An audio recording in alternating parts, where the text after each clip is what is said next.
Hello, everybody. welcome, everyone. Welcome on in.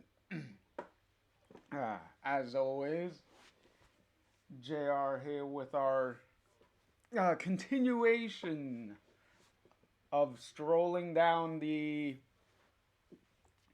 Life is Strange franchise here.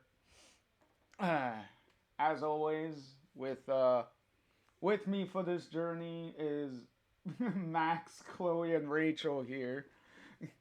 Hello, Elise. How's it going? Um, so, uh, so we are going to be tackling book 5 of the Partners of the Life is Strange Partners in Time comic series as we approach the end of this road because after this book, book 5 is the final book 6. So we're approaching the end of this journey here. And who boy, the all of the emotions and everything so far. Yes, exactly, Elise. Almost done. Like how is this journey gonna end?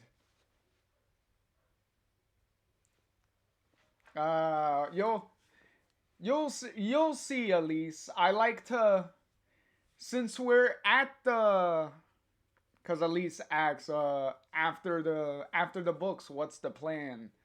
Um, you'll see, because since we're at the point of the Life is Strange franchise where we can kind of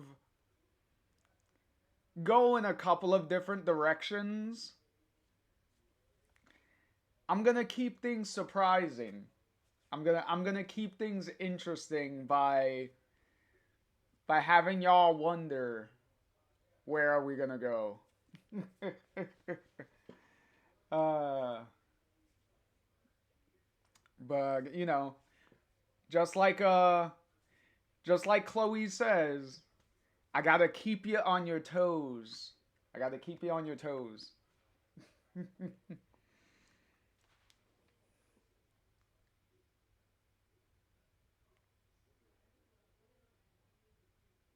mm,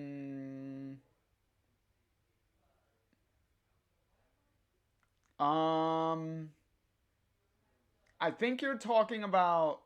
Elise said, "Do you uh, did I know that you could see Chloe's ashtray in Steph's house in True Colors?" I think it's during the LARP. Uh, it's not during the LARP. You can when you're outside. If you go, what is it? Is it It's one of the backyard areas. One of the back alley areas. Uh, I think it's the one that's by the park. I think it's the one that's by the park. If you go back there, there's like a locked little gate of a little wooden gate. And then Alex can there's like a prompt there that you can open. Uh you can grab a thing to open the door, and then once you're able to go in, you'll see the ashtray is on like a table in the corner. Yeah, you don't need to be in the LARP section cuz I don't believe you can do it in the LARP section cuz pretty much that whole section of the town changes because of the LARP, and there's like a bunch of other stuff you do. So,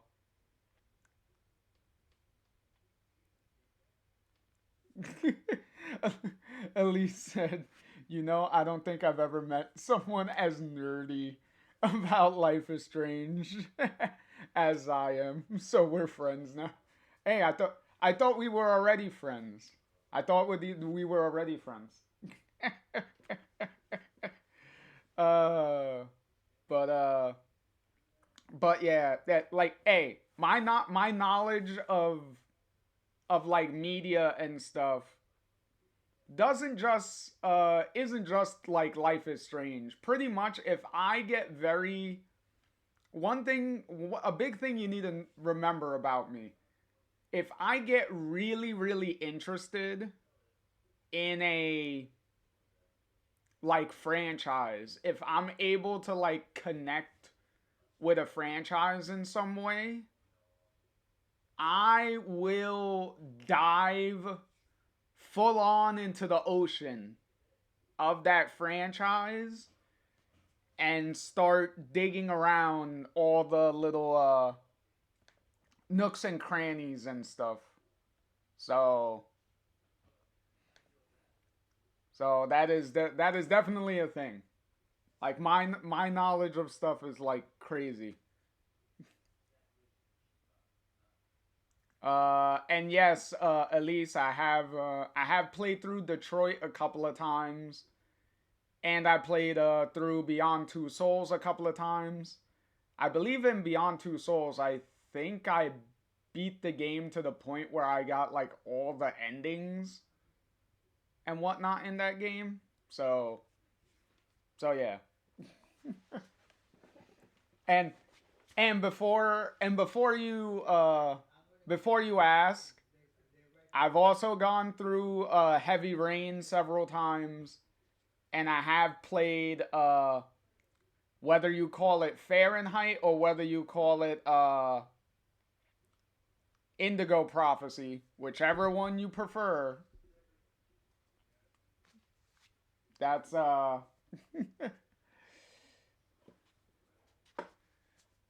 like I've even done those. So pretty much all the Quantic Dream games I've pretty much gone through.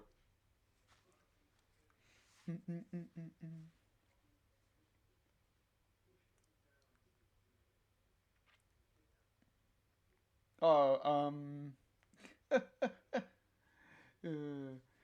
Elise said Marcus is so fun. See, I remember who Marcus is. You said what was it? Jesse Williams.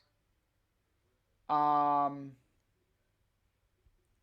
Jesse was Jesse was the was Marcus's love interest that you could have, right? The female android that can like fall in love with Marcus and stuff during the course of the game. I think that's who Jesse is, if I'm remembering correctly. And Elise said, "Have I done a Connor Death Frenzy playthrough?" I haven't, but I have seen I've seen that playthrough go through. Oh, okay. Oh, okay. Elise said, "No, that's North. Jesse Williams is the actor for Marcus." Okay. Oh, okay. I was. Oh yeah. Oh no. Elise, I do know that the whole because Elise said Connor can die like 85 times. Yeah, I do know that. And they just keep making him over and over. They keep sending another copy of him over and over again throughout the game. I do know that. Like as I said, I haven't done the playthrough, but I've seen people go through it. I've seen people go through it.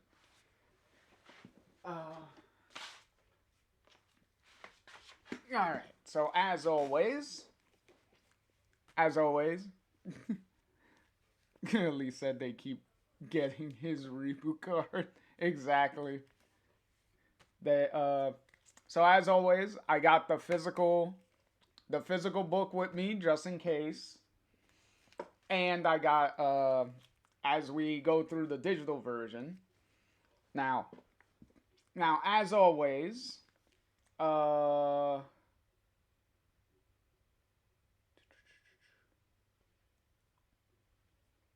oh, there it is. Okay. Um So as always, before we start, let's see uh, what the what the reactions have been.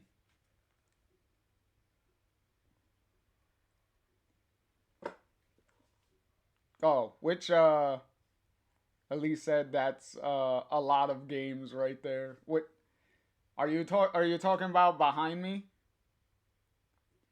Because if you're talking about behind me, those aren't games. Those are this is my anime collection.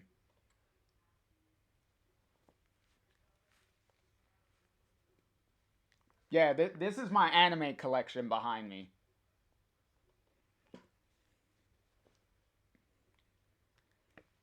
Yeah, you could probably tell. Yeah, you could probably tell because right above me, if you see, there's like orange,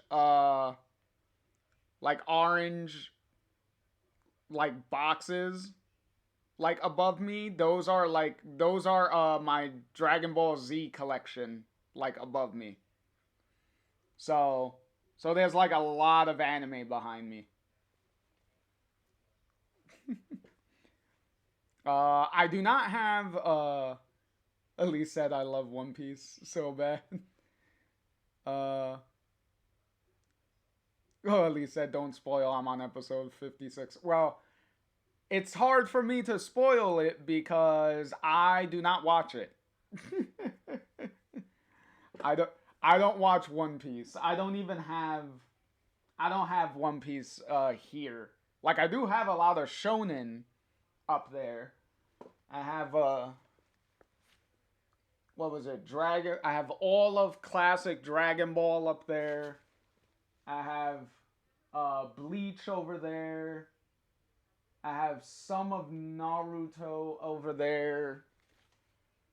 Roni Kenshin I have over here. Yu Yu Hakusho I have over here. Uh, what was it? The Gray Man over there. So there's a couple of like shonen stuff I have over there, and a bunch of other like very obscure like anime that probably a bunch of people probably don't even know even exists.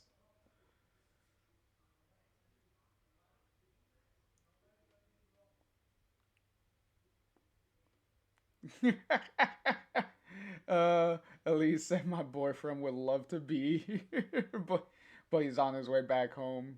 He'll talk your ear off about Dragon Ball. I bet. I can definitely do the same too, cause my knowledge of Dragon Ball is also ridiculous uh, to the nth degree. So I'm pretty sure I can do that too. uh, but yeah, but as far as my video game collection goes, that's actually in a separate bookcase. That's on a separate bookcase in front of me, like to the side, like to the in front of me to the side. So the video game bookcase is behind the camera. So um but in any case, how's the Elise said bro I'm dead. That's, Elise said that's a lot of anime. Yeah, it is. It is. It is. It is. It is. My funny story that you say that is because when I have a friend of mine who would like he would like come by and he would bring like sometimes like he would bring like his girlfriends and stuff like over, like we will all like hang out, and he would always bring them to the room, to like to my room, and for no reason he would show off my anime collection to them. Like, I don't know why. it, I just found it pretty funny.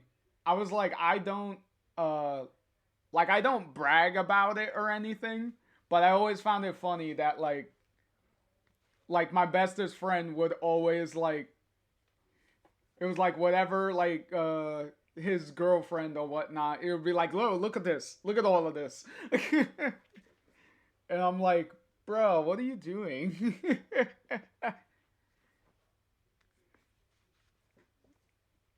LiS said he's using your collection to get the baddies. The you would think that since he's using my collection, it should be getting me the baddies, right? Like, it's my collection. You think I would be the one that would be getting the baddies. But hey Bo. Hey Bo, how's it going? I see you, Bo, sneaking in there. I see you.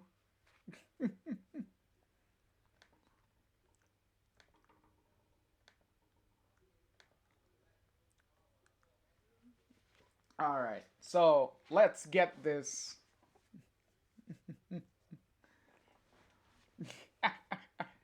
uh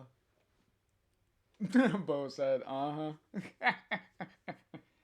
But all right, let's see, how has the reviews been on the comic so far?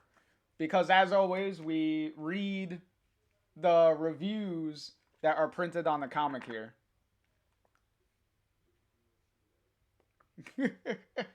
Elise said we're just busy yapping about baddies and anime we beating around the bush.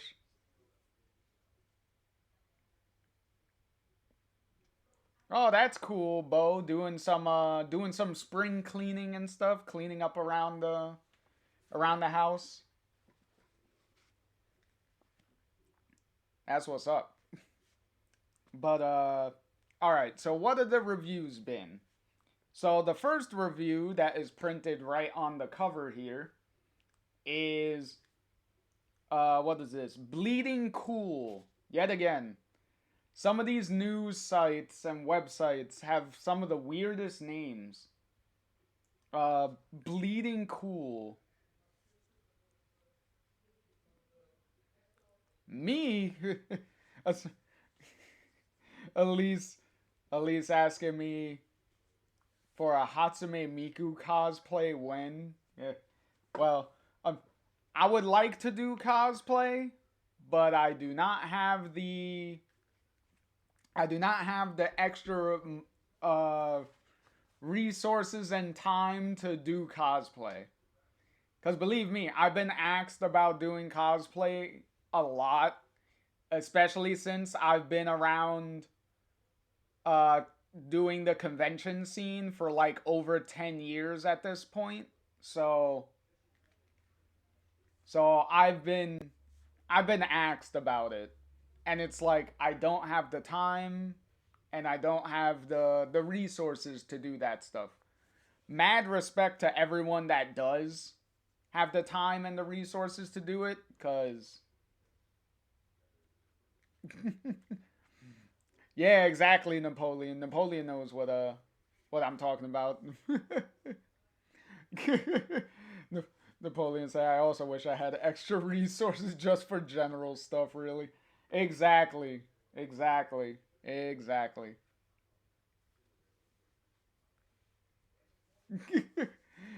Napoleon said, like eating. Exactly. And especially me. You ever see me at a buffet? I will scarf down mountains of food. You catch me at a buffet. Elise said, no, for real, cosplay is difficult as fuck. Yeah, it is. It is. It is. Especially if you want to do it right. And that's another thing why I don't do cosplay, is because I wouldn't say that I'm a perfectionist. I'm more so I'm more so the type of person that if I'm going to do something, I generally want to do it to the best of my ability to do it.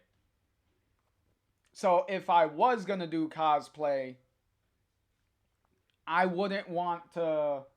I wouldn't want to half-ass it. I would want to put in the effort to try to make it as good as I can get it. So, um, and obviously that would take a lot of time. Um, Elise said, "No, for real. I will be the reason you run out of rice and noodles and chicken nuggets."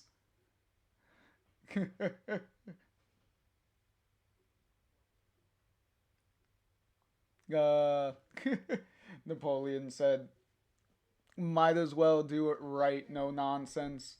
Putting in the no sense putting in the time and money for half effort." Exactly, exactly. Bo said, "Because of football, all I know about stuff is perfectionism." Yeah, it's especially in the sports field like that. That is definitely a perfectionist game in the sports field.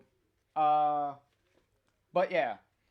So, as I was saying, Bleeding Cool News says this comic will leave you desperate for more. That is definitely that is definitely true. Elise said, "Bro, Claire's hair in Life is Strange 2, her hair don't move. That'd be a funny cosplay. Yeah, it would be.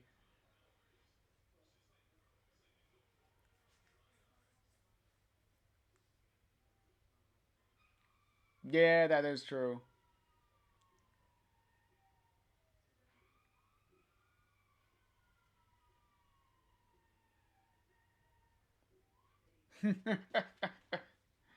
Yeah, exactly. Elisa, her hair said, "What's your name, Bob?" So they call you Bob.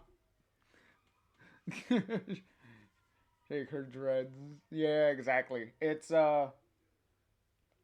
It's definitely it's definitely like Life is Strange 1, cuz in the original Life is Strange 1, people's hair didn't move. Like it was just like static. Like even Max's hair, like Max's and Chloe's hair in the original game, like that hair didn't really move. It just stood there. uh uh so what is Oh, and then in the back here we have, what is this? Three other quotes here? Yeah, three other quotes. Who's this one? The Daily Fandom said, everything you could expect from this creative team: interesting ideas, wonderful characters, and emotional moments that get to the very core. That is definitely agreeable. See, a lot of these quotes are very on the money. Uh, Elise said, "The scene where she is washing the dishes, you you can see the back of her neck. It's black. Like, girl, get some shampoo in there. Hey, I don't. uh, I don't. That is definitely a. That's definitely a problem she needs to look into. uh, what is this? So we got adventures into. Elise said she got a moldy ass scalp. Yeah, yeah. Well, if all of that is black, that is definitely some moldy ass scalping going on there. But as I said, Adventures in Poor Taste says, Life is Strange continues to be a fantastic book for fans of the game. The entire creative team give it their all. That is that is definitely 100% facts on that one. What else we got here? And was it the last quote that's written on the book here says, uh, the Life is Strange comic series consistently excels. And that was from Gate Crashers. Gate Crashers. Yet again, I'm telling you, these these these names be crazy. Lee said, no wonder why Steven was into her. She has no teeth. Game goes crazy. uh, I, I think she actually has dentures. I think, but hey, if she has dentures, she could easily just take them out and put them back in, whatever your fancy.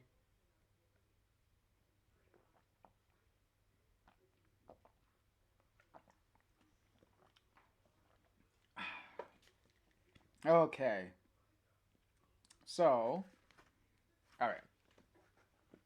So let's jump over. Boom. There we are. All right, let me move this so I can see. Do do do do do do do. All right. All right. So there's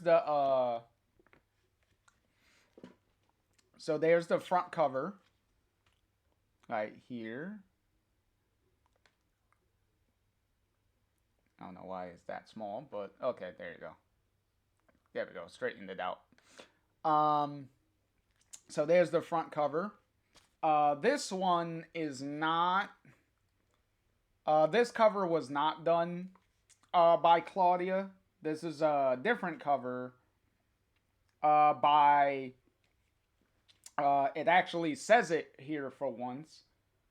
Nikumi. Excuse me, Nikumi Nakarama. Nakura. There you go.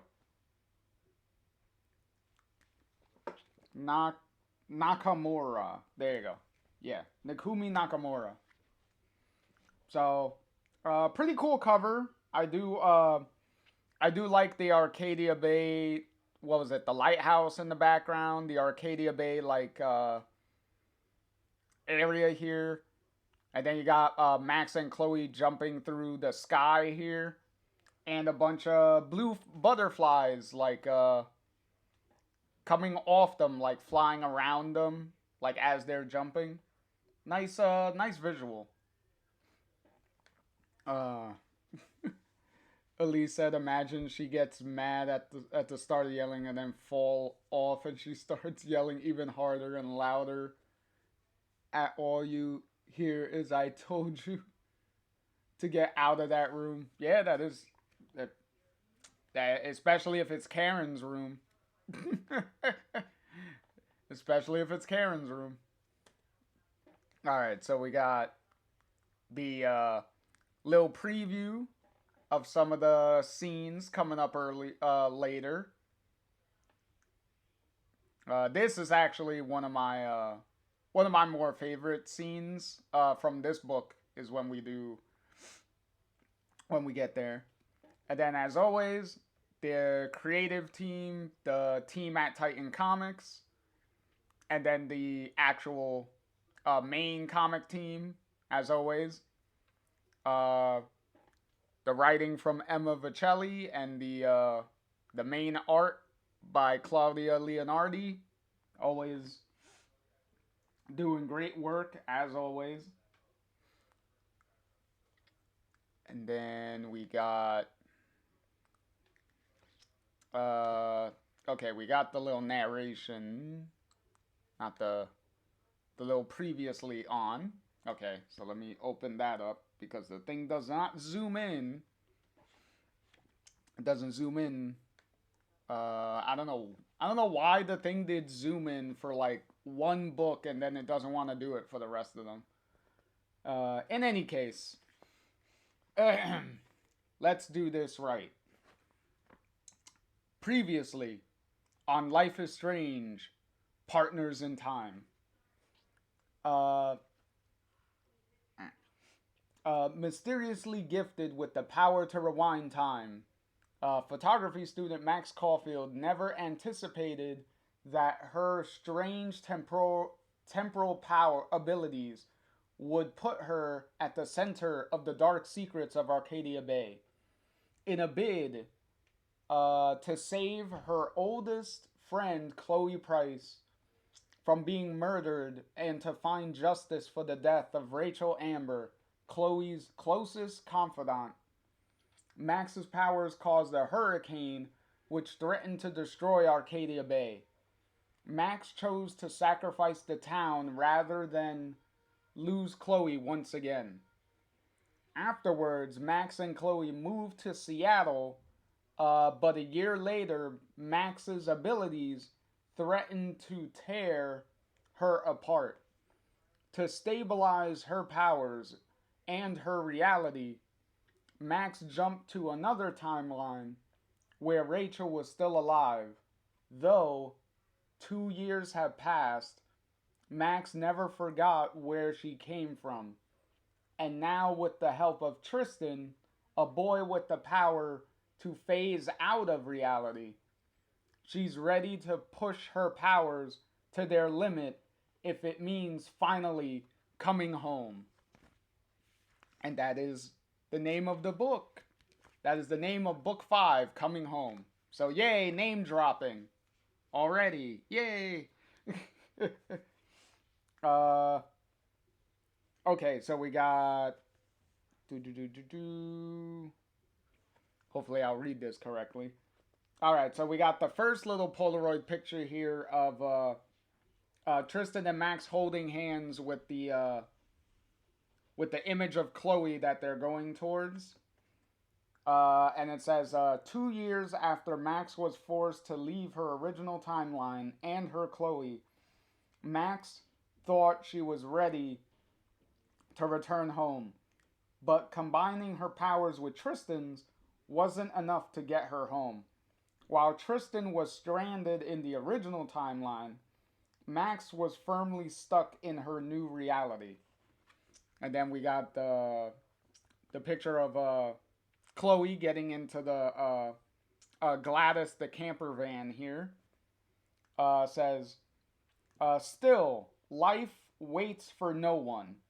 When Rachel landed a role in a touring production of Hamlet, she, Max, and Chloe headed out on a cross-country road trip towards the site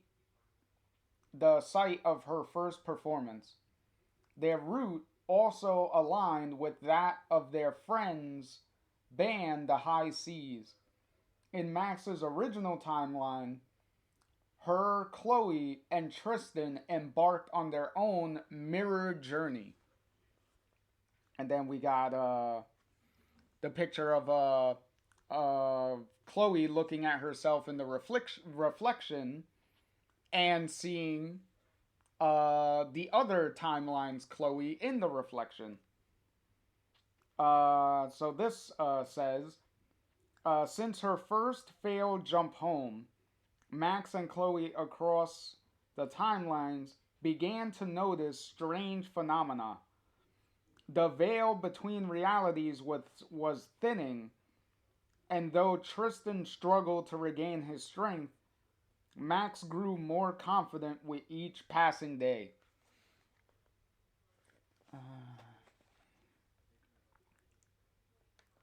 No, no problem, Elise. Enjoy the lurking. Enjoy the lurking. With Max and Chloe by the pool. Well, in the pool.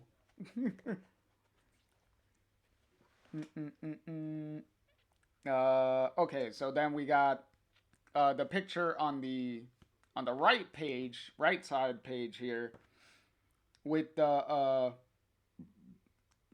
wrecked High Seas van. So this picture says, after another successful gig, the High Seas headed out onto the next leg of their tour. But Max, Chloe, and Rachel watched in horror as the stormy weather felled a tree trunk into the road. directly into the path of the high seas tour van, which overturned to avoid a collision. That it did. And then we got the picture of Max here, in shock, looking at her hands. Um, so this picture says, without waiting to see how bad the damage was, Max rushed forward to use her powers and undo the crash. But as time began to rewind, Tristan appeared in the wreckage. He shouted for Max to stop, but it was too late. Worse, when Chloe caught up with Max, she was furious at Max's recklessness. And then we got the picture of Lawrence and Tristan here, with Tristan's hand phasing through Lawrence's shoulder. So this one says, Tristan was forced back into Max's original timeline, but lost control of his powers. He yelled for the high seas to realize that their own crash was imminent, but his cries fell on deaf ears. Yet, despite his helplessness, the van stopped just in time. Okay, so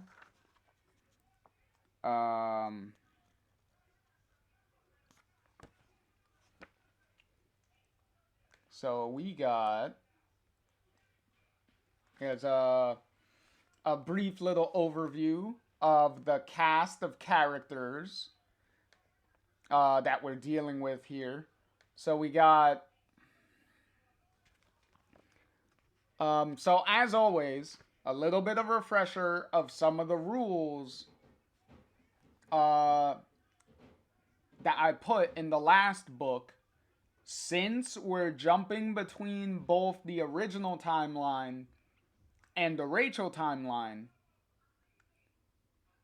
characters that are in both timelines, I'm going to be referring to as OG and Rachel.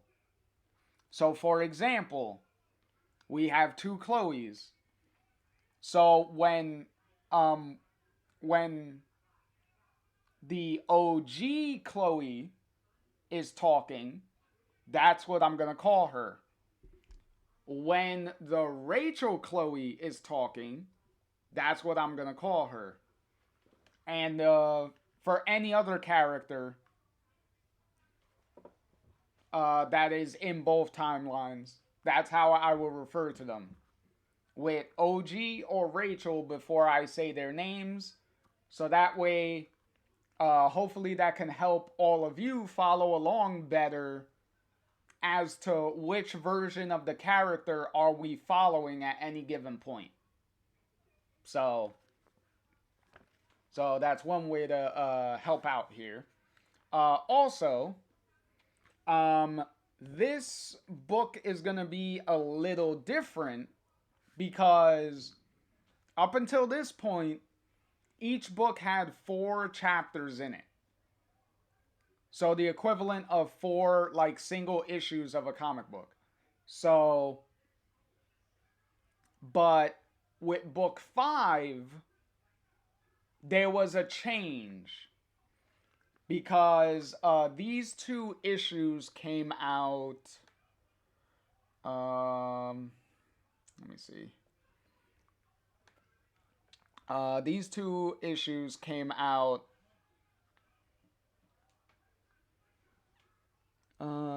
Okay.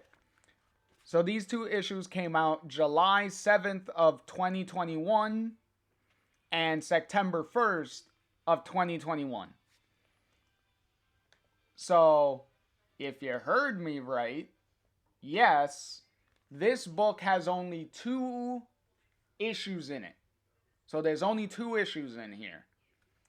And the only reason it's that way is because of the after effects of COVID. Because if you've been paying attention to the dates that I've been spouting as we've been going through this, These are post COVID when things were starting uh, to try to get back on track, because remember, COVID delayed like a bunch of things and stuff like that. So obviously these comics were not exempt from that. So that did lead to some delays, and these issues suffered because of it, because it was going to be 4 issues, but the issues got delayed. So since the issues were delayed, each of these 2 chapters are pretty much double size. So technically, each chapter is like 2 chapters in one. So you're still getting the same amount of content as you would have gotten with 4 chapters. So you're not missing anything, which is good. Cause since things were delayed, you might as well have just smashed 2 chapters together and call it a day. So that's why that's why as we go through this, if you notice like the chapter is running very long, that's why. Is because it's double the length. So that's how this book is gonna be done. When we get to the last book, the final book is back to the regular routine of 4 chapters. So by the time we get to the last book, everything is back to normal. This book is the only one that's kind of the odd man out type of thing.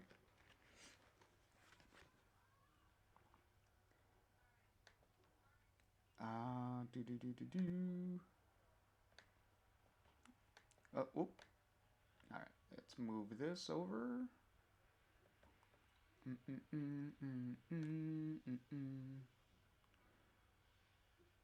Okay. All right. All right. So let's finally begin a chapter 1 here. So we already mentioned the cover, because this is the same cover as the main physical book's cover. The front cover of the actual trade. The good thing is it took them long enough, but they did do my suggestion. If you remember, when I said that they should, in these chapter pages where they're showing you like the different like covers and variant covers, that they should have printed the names of each artist on the page, so that way you know which artist did what cover. And they finally did right there in the bottom there, in the bottom left hand corner there. They finally put the credits for each artist. Finally. Maybe they retroactively put them in probably later printings of these trades. Because the trades that I have are more of like the early runs of the trades. So maybe in later reprintings they actually retroactively put the credits in the other books. Maybe. Alright, so that was that cover. And then now we have the Claudia cover. So now this is the Claudia variant. Which I really love this cover. With the Chloe's, Max, and Rachel in the cave here. And then you have Rachel over here, Max in the middle, and then you have Rachel, Chloe over here. And then you have the reflection below Max here of original Chloe standing standing on the in the other timeline in the same location.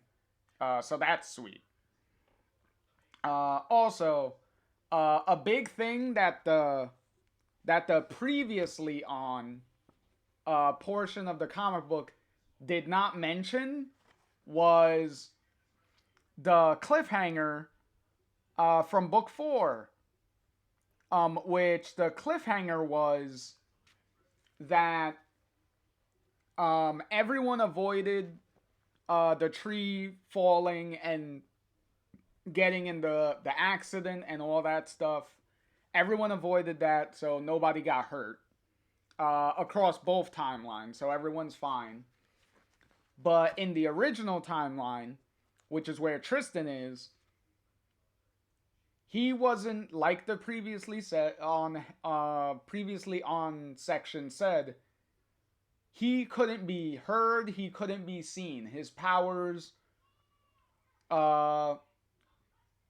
wasn't working right after Max rewound time and sent him back to the original timeline without her realizing it. Well, realizing it too late.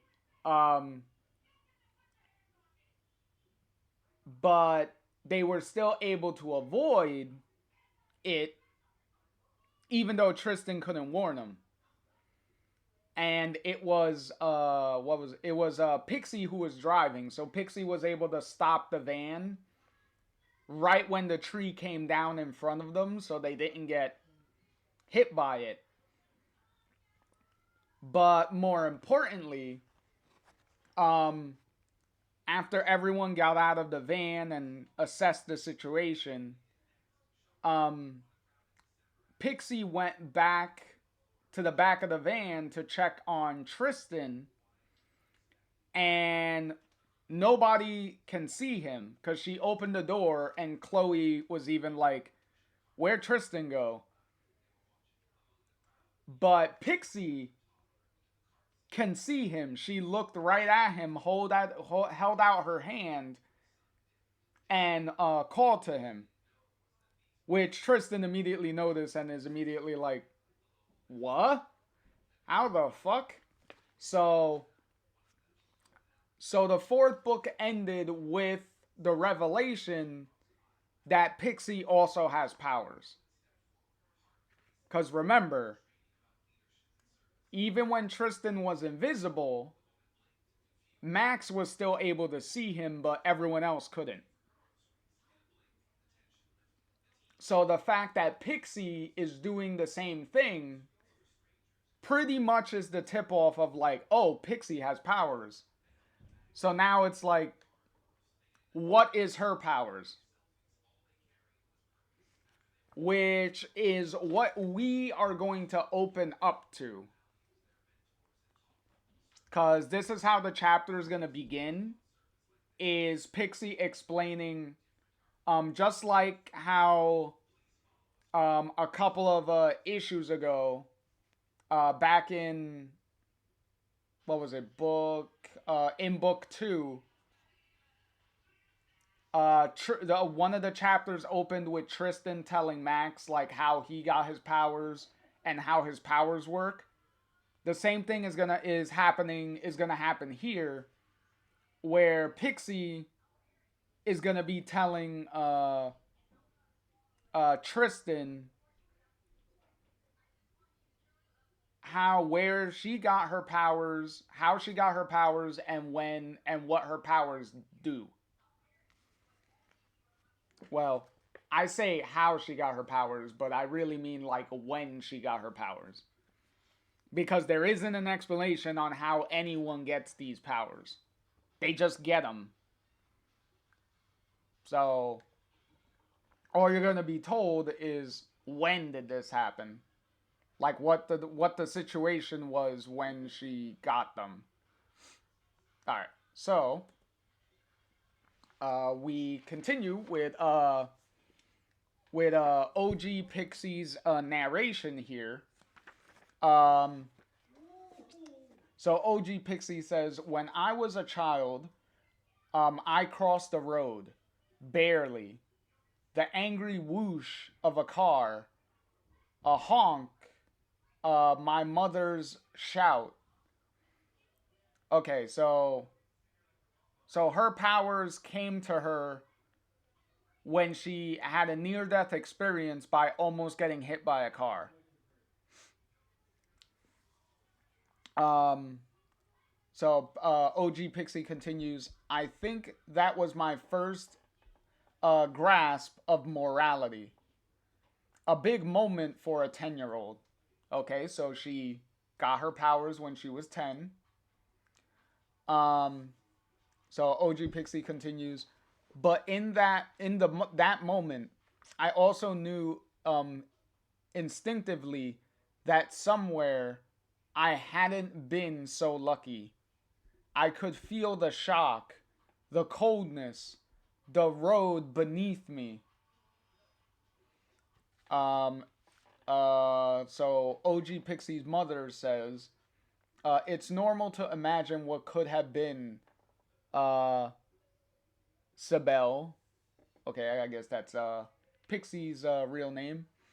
But be thankful that it was not your time today. It's only your imagination. And then OG Pixie continues with the narration. I had nightmares for weeks.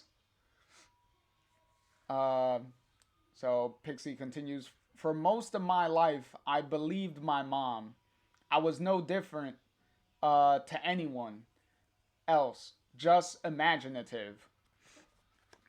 And then Pixie's mom says, you're a dreamer, Sibel. Always a dreamer. Look, look, the teapot is fine. And then if you notice in the background here, um, Pixie is she's holding the teapot. And also you have her, I assume this is supposed to be her father just sitting at the table reading the newspaper. But in the background, you could see that Pixie is looking at like a ghostly image of herself, but the teapot fell and broke. So it's like, what is going on here? Um, okay, so OG Pixie continues. I could conjure up alternative possibilities so vividly that I could feel the physical reaction to them. I could visit them in dreams. And OG Pixie continues, but I assumed so could everyone else. Okay, so that's giving you an idea of how she, like, in a sense, like coped and rationalized with her powers and her abilities, that she just assumed like kind of everyone can do it, but no one really talks about it type of thing. And you could see that it stresses her out because obviously if you're always seeing the various different possibilities to your choices like all the time, like every time you make a choice you could see all the different possibilities that could have happened from if you made like different choices from that point. So it's really crazy. Just like how she said when she almost got hit by the car and got and her powers activated,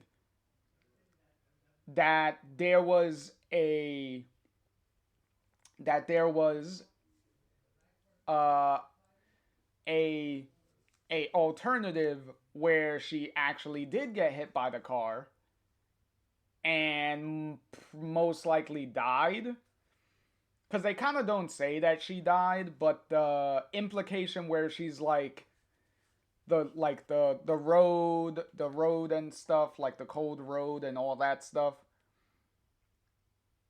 kind of the coldness, the road beneath her, like the implication is there that she's probably experiencing that version of herself, like dying. So pretty freaky power, to be honest. It's like girl, you could see like every possibility of that you go through. It's like, bruh, I personally would hate this power. Like, to be honest, like I would, especially getting this power at like 10 years old. You could imagine a 10-year-old experiencing like all of this stuff and constantly seeing like different possibilities and different, like, across different timelines where they made like different decisions and things like that. Like, Jesus. That's a good way to make yourself go fucking crazy. Also, ads are gonna be starting soon. So since ads are gonna be starting, I am going to we're gonna take a little bit of a breather uh, while we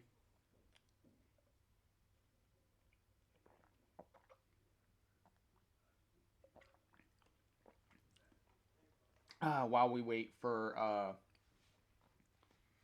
the ads to end. So while we're waiting for ads, for the ads to finish, I will be right back, and I will get a refill of my drink. And by the time I come back, hopefully the ads will be done.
Alrighty.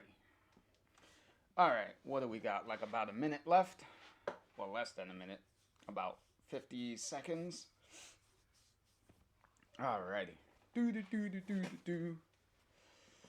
Hi. Mm mm mm mm mm mm mm mm mm mm mm mm mm.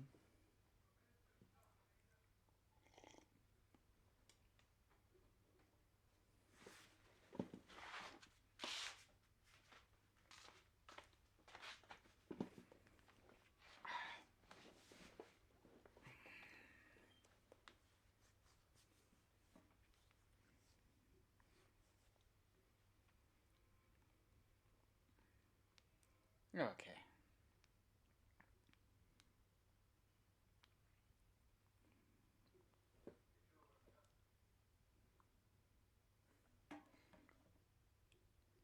Alrighty. Here we go. Okay. Alrighty. So, we got. Mm,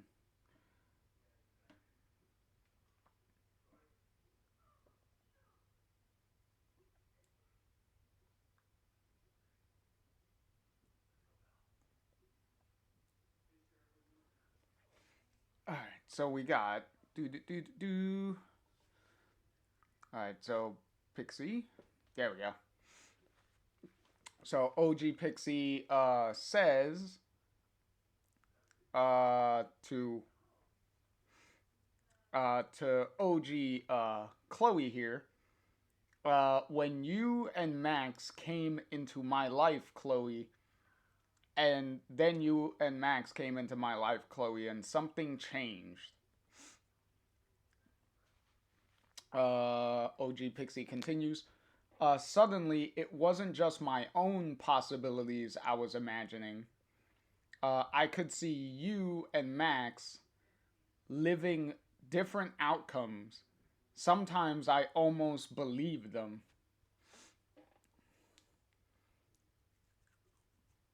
And then OG Pixie continues. But it's all stupid, right? Like I was writing friend fiction, some AU story about people who had experienced the same thing as me. A lucky escape. And then OG Pixie continues, but after the memorial, you said Max was taking some time out. And I knew you were lying. And then we have OG Chloe's reaction here of silence with her head down. Yeah, considering Pixie's powers, it was pretty obvious she was going to be able to immediately tell you're lying. Because if she can see across different timelines and stuff, then she's going to be able to see exactly where Max is. Possibly. So you got Tristan here, who's also still just sitting there listening. And then OG Pixie continues, because I couldn't feel Max anywhere. Not here. I was one possibility down. This sounds crazy to say out loud, but. And then Tristan interrupts, not that crazy. Well, obviously not. Tristan has his own powers, so it's like clearly we're all not crazy here. Um, and then OG Pixie continues, and then this guy turns up from out of nowhere, literally from nowhere, literally, and the dreams got worse and more real, and I started to taste those other possibilities.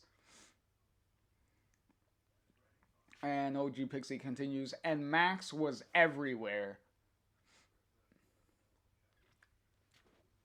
OG Pixie continues, I tried to believe I was just missing my friend. But then I saw another girl. A girl I'd heard of but have never met. Could never have met. But you two, you knew her, you know her, or knew her. And OG Pixie continues, so you tell me, why do I see Rachel Amber and how is she alive? Well, you're seeing across different timelines, Pixie, so clearly there's a timeline where she's alive. and I do like how Pixie is all serious saying, why do I see Rachel? And then in the next panel we cut to Rachel talking. So So Rachel, obviously rehearsing her Hamlet lines, says, "And so into the depths of the earth, the undiscovered country, from whose burden no traveler returns." Very ironic statement that very ironic lines that Rachel is saying here, cuz she's saying into the depths of the earth. What was her fate in the original timeline again? I seem to recall somebody being buried into the earth, you might say. The depths of the earth.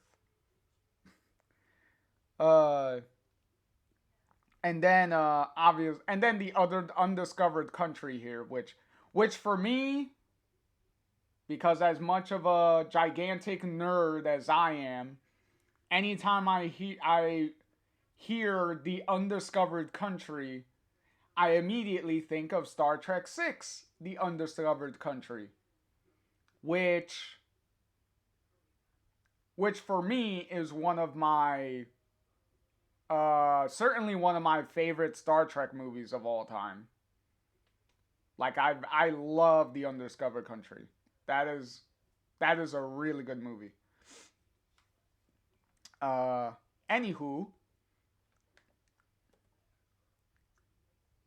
uh Max says hardly undiscovered. Um and then Rachel Chloe says there's a map here. I'm pretty sure we'll make it back out. All right, so now they're just sightseeing in what was it? The cave system, because you could kind of make out what it's saying with the sign, but they're standing in front of it, so you can only make out like a couple of bits and pieces. And now they all gather around Rachel Chloe with the I guess the book about the caves and stuff that they're about to go into. So Rachel says, "Excuse me for bringing a bit of drama to the event." And then Max says, "We already have plenty of that, I think." And then Rachel Chloe's just like, "Huh." Um, and then this random guy says, "I'm fairly sure Hamlet was referring to death with that quote, not a tourist destination. Though if he was alluding to public transportation, he has a point." that that's actually pretty funny. And then Rachel responds, "Yeah, I actually." And then the guy, not even listening, just continues to walk off. And Rachel, uh, with her arms crossed, pouting now, says, "I'm in the damned play. Like I don't know what a quote from it refers to." And then Rachel Chloe teasing says, "Whoa, hit a nerve." I do like how she has like the little smile and stuff there. Little nice little teasing there. And then Rachel says, "Sorry, I don't want to wish this trip away, but I also can't wait for the play to just start. I guess it doesn't feel real right now, you know?" And then Rachel Chloe says, while kissing Rachel on the cheek, "Real is a construct." uh, and obviously Max now has the little guidebook there, and Max is moving on into the caves to go explore. Like, hey, they came all this way to see the sights, might as well do it, right? So Rachel Chloe says, right, Max? You'd know. I mean, Max? Okay, so Max is clearly distracted. Exactly, because Max turning around to respond to Chloe says, oh, what? Sorry, I was just this place. And then Max continues pointing at the guidebook, says, some of the lakes down here, they sort of, and then Rachel Chloe says, sort of what? Well, maybe if you let Max finish, Chloe, she would have answered you. Um, so Max continues. They sort of look like the portals I saw in the transect. And then Rachel Chloe, obviously being starting to get annoyed, says, or maybe they're just part of an amazing natural wonder because it's not. And then Max finishing what Chloe was about to say, all about me. I know that. And then Max saying under her breath, I know that. And then obviously all three of them are now inside the cave. And Max says, oh, Rachel says, my. And then Rachel Chloe says, fuck. And then Rachel Chloe continues to say, this place is. And then Rachel says, amazing. And then Max says, awesome. And then you see all the caves, the cave inside here. Actually looks pretty sweet, actually. Like, not gonna lie on that one. It actually looks pretty sweet. And then you got some random tourists and stuff around there too. So Rachel Chloe says, did you know there's a literal bat cave down here? It's called the Bat Cave. And then Max says, we can't stop here. This is Bat Country. You get it? Bad country. Bat Country. Yay! Puns! uh, we just, Emma really knows how to keep the corny dialogue. And then Rachel says, did Batman say that? And then Rachel Chloe says, no. And points for the road trip appropriate quote, Max. As Max is laughing over there. And then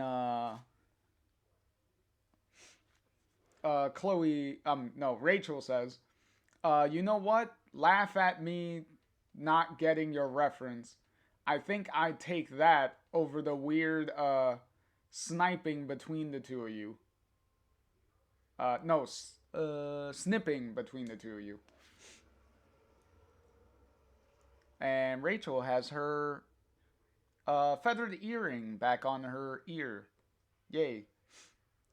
And then obviously Rachel, Chloe, and Max just silently just looking at each other. And then Rachel says, the scale is, it's like a reminder of how tiny and unimportant we are. We really are. And then Rachel Chloe says, speak for yourself. And then Rachel Chloe continues, I think it's a reminder that for all the vastness and age of the universe, we got to be here. We get this moment, this place. That makes us pretty fucking important. And then Max says, it makes us lucky, not important. There are other. And then Rachel Chloe says, oh, so sorry, Max. You're right. I should consider the feelings of every other possible reality before I speak. And also, if you notice in the background, Rachel looks kind of mad, which Chloe, you should know better than anybody. Let's not get Rachel mad because things tend to catch on fire, can potentially catch on fire uh, when Rachel gets mad. Or she just ends up like breaking glass tables with salad.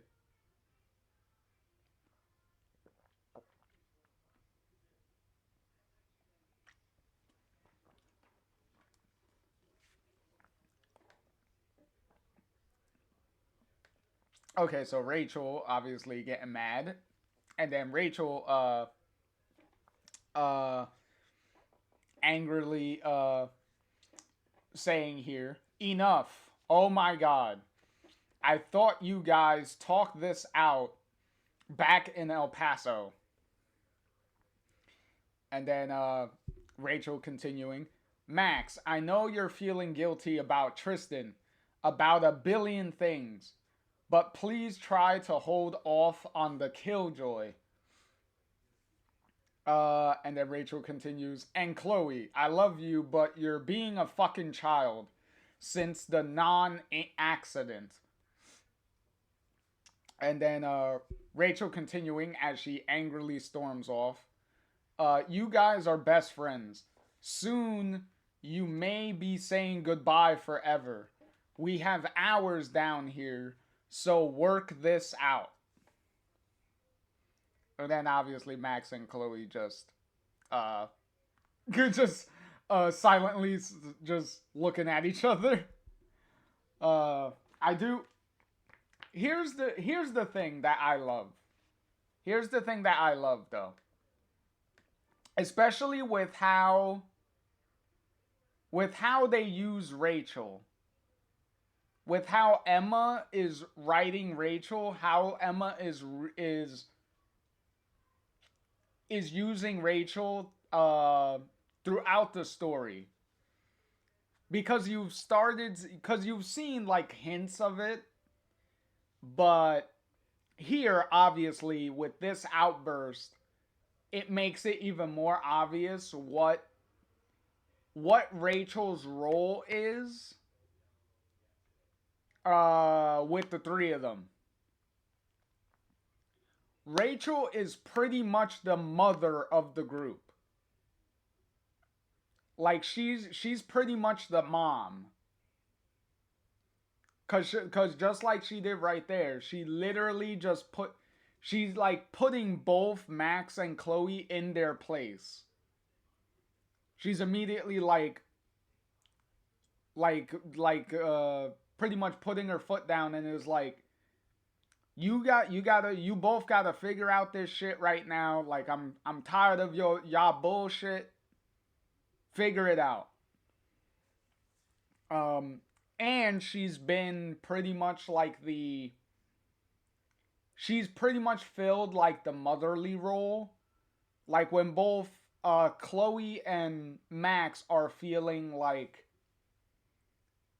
down about something or whatnot, like you've had these moments where Rachel is like the one that's like consoling them or like trying to like help them out. Like don't get me wrong, Max was doing the same thing to Rachel before when Rachel was having her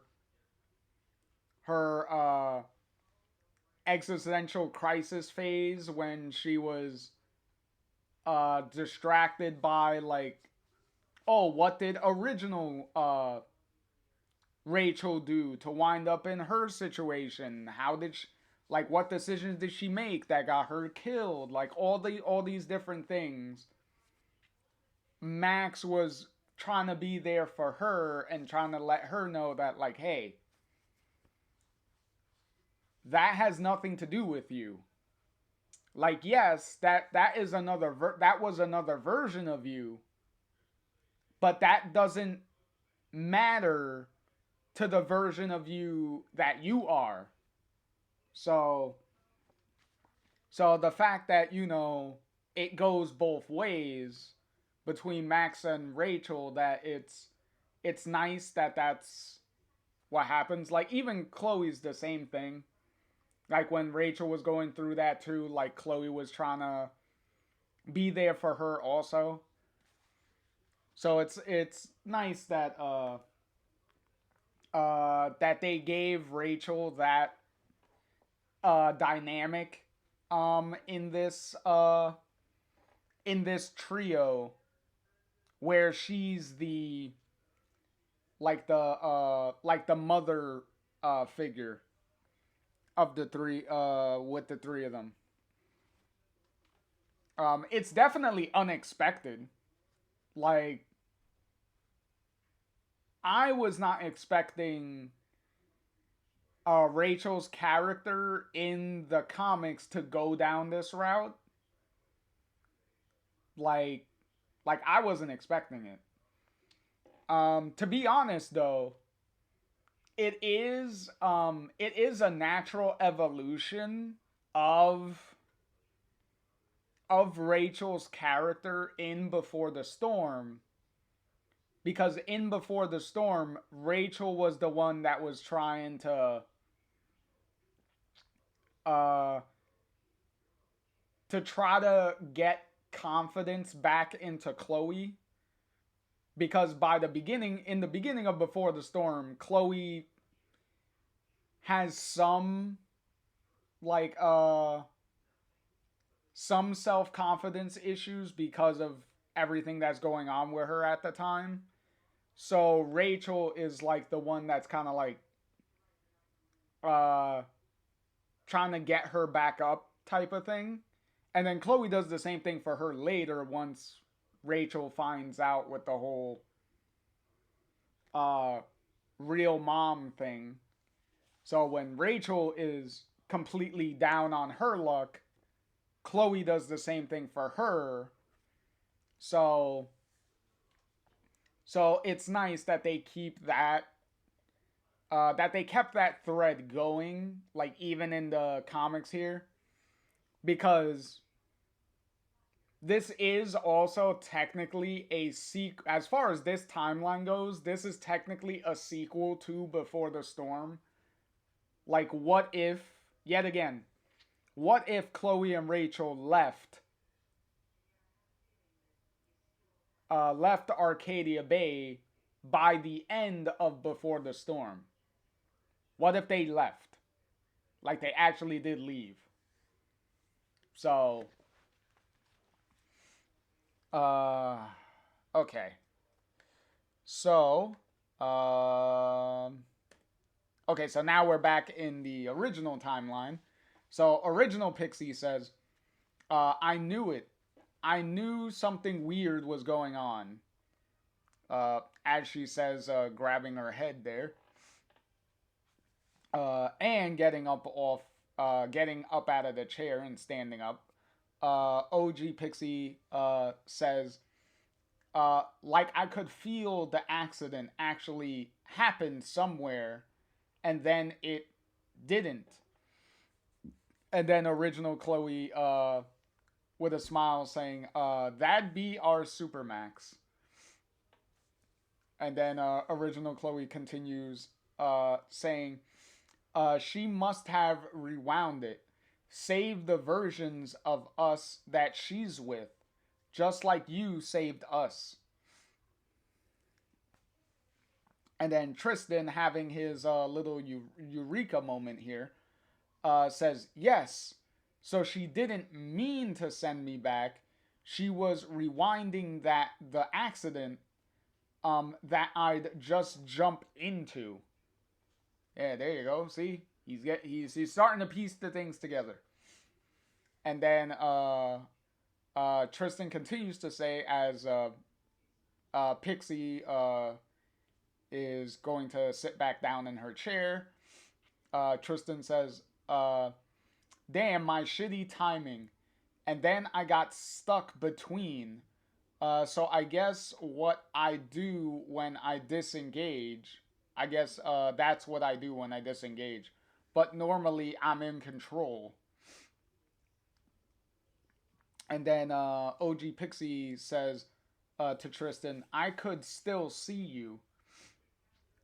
And then Pixie starting, well, OG Pixie doing a little demonstration to explain, says, so like I could see potential bumps on a road of possibilities. And then Tristan says, right, and I can like switch to a different road, but I can't see where I'm going. And then OG Max says, and Max? Uh, and OG Chloe continues, she can reverse any damage the bump caused, or make a new road. And then OG Pixie says, right, she's badass. That's one way of putting it, Pixie. And then Tristan says, we'd be pretty we'd be a pretty fucked up sort of super team, huh? uh,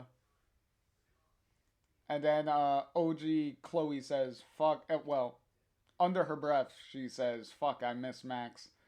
And then OG Pixie says, and then there's Miss Price. And then Chloe, snapping out of it, OG Chloe says, huh? What's that? And then OG Pixie, getting up out of her chair again, says, Tristan, you've been trying and mostly failing to jump back to your reality, right? And then Tristan responds, yeah, I think I like need to be near a power source to like I needed Max to get me here. So and then OG Pixie interrupts, partially. Maybe partly, maybe, and maybe it helped that I was here too. Who knows? But what have you been using to navigate? And then Tristan thinking, I tried to visualize Max, try and sort of hone in on her. And then OG Pixie says, but you jumped here. Max wasn't here. So what did you navigate to? If you haven't figured out what he used to navigate, I think it's pretty obvious. Cause here's the hint. When he poofed into the original timeline, who did he poof in front of?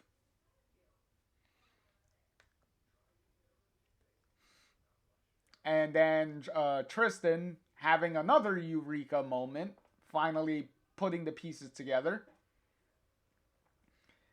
Tristan says, Chloe, I appeared in front of you.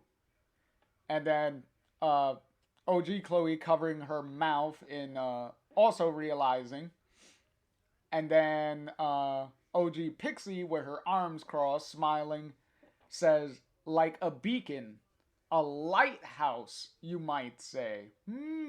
Well, she didn't add that part. She just said like a beacon, a lighthouse. I added the you might say part. Thematic, isn't it? Chloe representing a lighthouse. And then Tristan says, all this time I was trying to jump to Max, but of course, yes, exactly, because the common denominator between the two timelines is going to be Chloe. Chloe is the common denominator. The big link, you might say. So how would Tristan jump back and forth?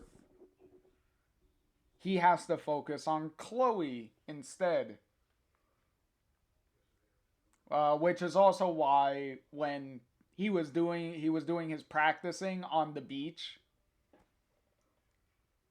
he was seeing Chloe there. So they were giving you these hints a lot, like, along the way, of why certain things were happening the way they were happening. So, and then OG Chloe here touching the watch. And then OG Chloe says, fine, I'm fucking incredible. But does all this mean we uh have more chance to get Max home now? And then OG Pixie thinking.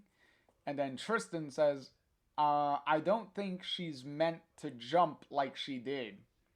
Not without, I don't know.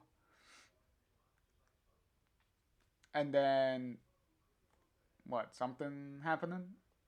Oh, I do like how Tristan has a high seas hoodie on. Like sweater hoodie. That's actually pretty sweet. Um, and then OG Pixie, I guess everyone's noticing something over there, says, oh. Uh, and then obviously,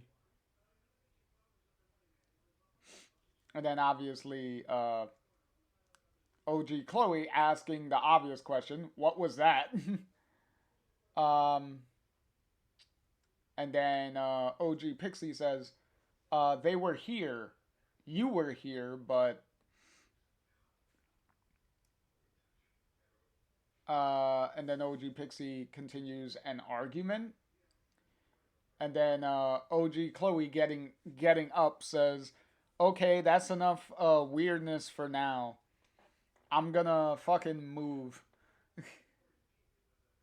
And then OG Dwight comes in, says, trees cleared, we can move. And then OG Chloe says, whoop. And Tristan says, thank goodness. All right, so now we can get the show on the road. And then as Tristan's getting up, OG Pixie grabs his wrist. And then OG Pixie says, I'm not used to anything but trying to ignore this. So actually leaning into it is intense. So, but, and OG Pixie continues, I know where they'll be tomorrow. Ooh, we're coming up with plans. And then as everyone's getting ready to get in the van, OG Lawrence says, you're sure you don't want me to come with? And then Tristan says, thanks, but no. Someone I have to meet while I'm here. I have someone I have to meet while I'm here. Okay. And then Tristan continues, the awesome gig will be amazing. And you have a cast waiting for you. Maybe I'll see you in Louisiana. And then OG Lauren says, I hope so. And then Tristan says, yeah, me too. And then OG Dwight, putting his arm around OG Lawrence, says, this guy's a way better roadie than you anyways. And then OG Lawrence just laughing. And then you also have OG Chloe and Pixie over here. And then obviously Dwight and Lawrence leave. And then OG Chloe giving Tristan a letter, says, if this works, tell her. And then Tristan, taking the letter, says, I know. Uh, and then OG Chloe she's either uh, wiping tears from her eyes or she's wiping rain from her eyes. Because it looks like it's starting to rain. Uh, so OG Chloe says, don't fuck it up, okay? And then OG Pixie with her arm on Tristan's shoulder says, "You got this, Hermes." Yeah, he got the Hermes nickname because now he's delivering messages. uh, Tristan says, "Hermes," and then OG Pixie says, "The messenger." Like I'm some sort of oracle, and you're Hermes. And then OG Chloe says, "Welcome to life in Pixie's AU friend fiction." And then OG Tammy says, "Dwight is gonna explode if butts aren't on seats in like no minutes. Catch you soon, T." I like how Tristan and Tammy already gave him the nickname T. Uh, So as everyone's impatient, well, as OG Dwight specifically is impatient and wants everyone to get the hell inside the van already. So everyone else except Tristan gets in the van and they drive off. So Tristan is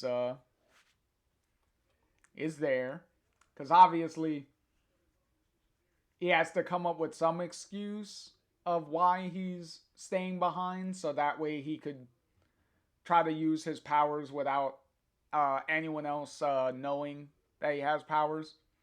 Because, yeah, Chloe and Pixie know, uh, but, the rest of the high seas, they don't need to know. So, okay, so Tristan says, Hermes, huh? And now Tristan, focusing, says, let's see now. And then Tristan obviously disappears. And now we're back in the Rachel timeline with Rachel, Chloe, and Max here. And Max and Rachel, Chloe say, so. Okay, and then they continue to talk at the same time. They say, I'm sorry, I'm being a. And they continue to talk at the same time. No, you are. And that breaks the ice a little bit, and they have a nice little laugh. Obviously, because they were talking in sync for a minute. And Max says, Rachel's right. Something's off, right? And then Rachel Chloe says, yeah. And Max continues, I know my apology didn't make up for what it must have felt like for you. To know I'd rewound moments that were yours. And then Rachel Chloe says, you were trying to help people. I made you feel like a shit for it.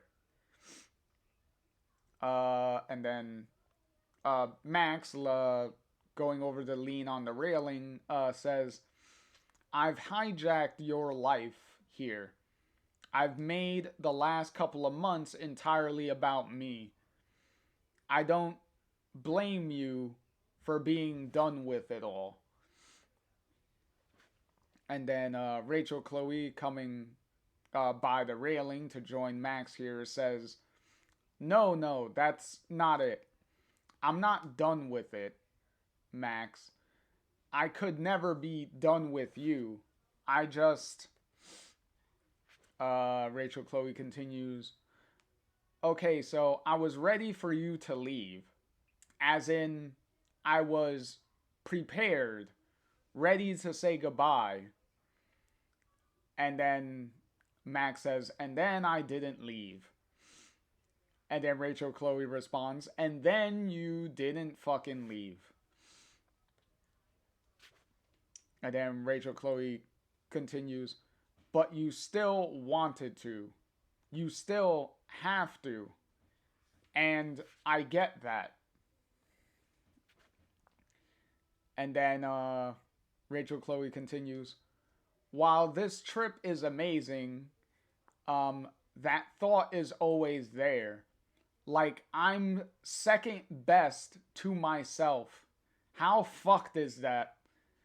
So now you get to the root of the problem, the root of why Chloe is as upset as she is because there is a hint of jealousy that Rachel Chloe here is feeling. Like, she is feeling jealous. And like she said, she's feeling jealous about herself. She's feeling jealous towards original Chloe, to the OG Chloe.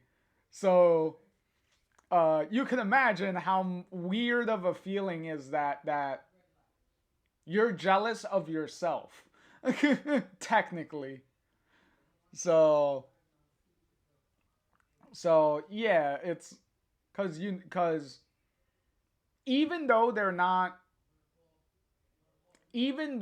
are not going down like the love triangle route, even though they're not going down that route, Rachel Chloe is firmly in a relationship with Rachel.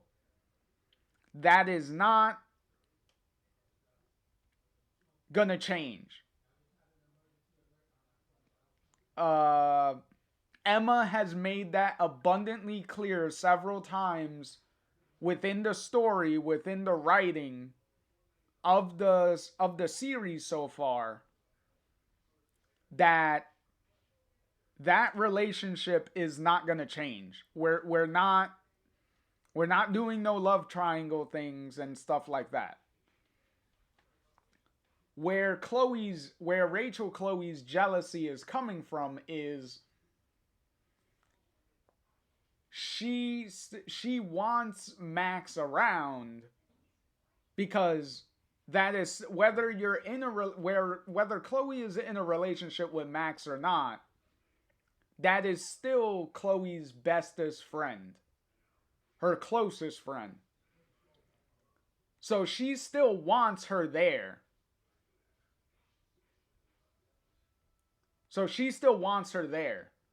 So that's where like the jealousy and stuff is coming from. Hey, welcome in, Swag. Welcome in. Swag says, is this the finale of the comic? I assume you should be approaching it soon. Swag is cooking dinner and is lurking around. You got your Bluetooth in and you could hear me loud and clear. Well, to answer your first question, we're approaching the end. This is the 5th book, and there is 6 books in total. So the finale is coming up in the next book. So right now we're building up to the finale. By the time we finish the end of this book, you will already know where the finale is going. Because they're going to leave you with, like, this is how we're ending things. This is where the ending is going to go. So, but yeah, hopefully your dinner comes out delicious, and you enjoy your dinner. And as always, uh, anyone who's lurking around or just, just lurking and stuff, it's always appreciated. Lurkers are always welcome. All right, so let's continue. Hold on. Uh, yes, okay. So we got 10 more minutes before ads start. All right, so we could continue a little bit more. All right, so as Max is thinking, Rachel Chloe continues, here I am, the Chloe with everything. And Rachel Chloe continues, and I still feel jealous that some other me gets you. The fuck is wrong with me? Hey, Chloe, Rachel Chloe wants everything. she, she got an awesome girlfriend. She has an awesome girlfriend in Rachel, and she also wants to have her bestest friend in her life at the same time. So I get it. I get, how she's feeling here. And then Rachel Chloe continues, every time you mention your powers or her, me, the well opens again and and then Max interrupts her by putting her arm around her and giving her a little side hug there. As both of them are starting to get some tears in their eyes. Okay, so Max and Chloe kind of switch positions on the railings here, and then Rachel Chloe sitting down on the side of the railing area here says, "So, if you'd never left, you think we would have been a thing?" And then Max, leaning on the side railing here, says, "Do you?" And then both of them think about it. And then Rachel Chloe says, "No, I don't think so." And then as they're both laughing, Max says, "Thank God, neither do I." And then Max continues to say, "It's hard to explain, but my Chloe, she's not you. Not really. What we went through changed us, bonded us in a different way."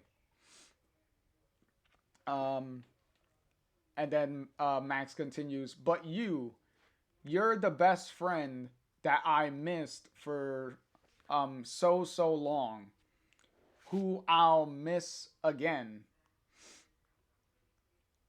And then Rachel Chloe, kind of sad, says, "I'm only gonna ask this once. It's important though." And then Max, kind of confused thinking here. And then Rachel Chloe says, "Is she prettier than me?" And then Max, shoving Rachel Chloe to the side, says, "Fuck you." In a joking manner, of course. Because obviously both of them are laughing about this whole conversation here. And then Rachel Chloe says, "And Max, don't ever not talk about stuff around me." And then Rachel Chloe continues, "I want you to trust me with it." And then Max says, I've been reckless. You were right to call me on it. Swag says nice jacket, Chloe.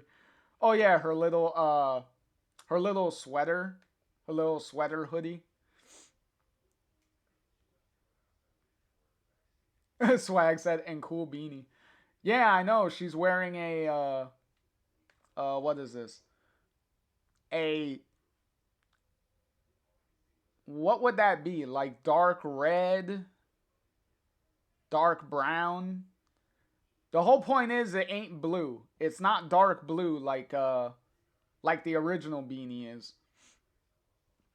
Okay, so Max says I've been looking for answers. I guess I wondered if this place would have any.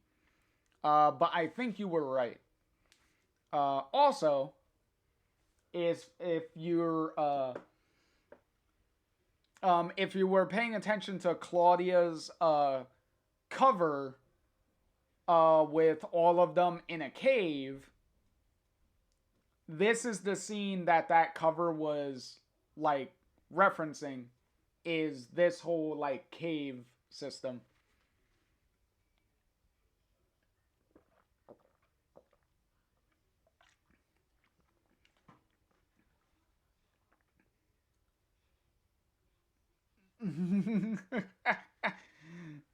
uh Swag said like a magenta type cover color, I'd say, in reference to Chloe's beanie that she's wearing.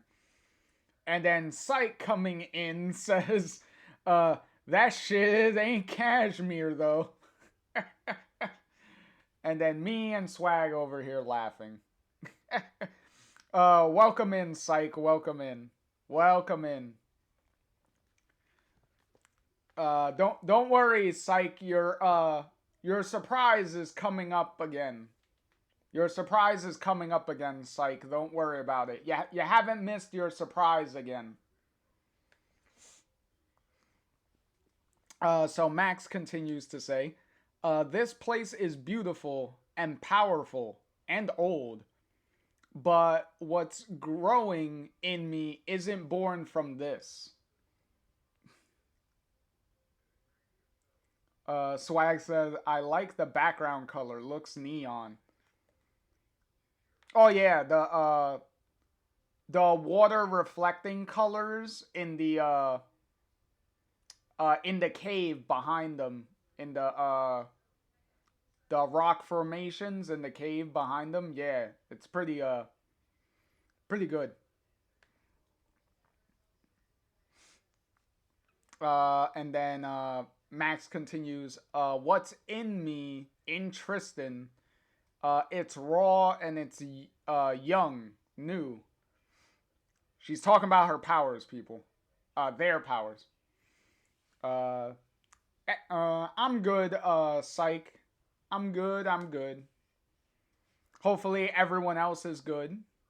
Hopefully everyone else is doing well. And then Max continues, I don't need to understand it, but I do need to understand what I can do with it. Okay, now, everyone pay attention to the panels here, because something interesting is about to happen as we go through the panels. Let's see if anyone notices. So Max continues, how to use it without taking anything away from anyone. And then Rachel Chloe says, fuck.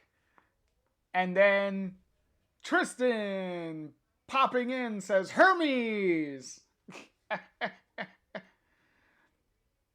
And then Max and Chloe just jump on Tristan, giving him the biggest hug here.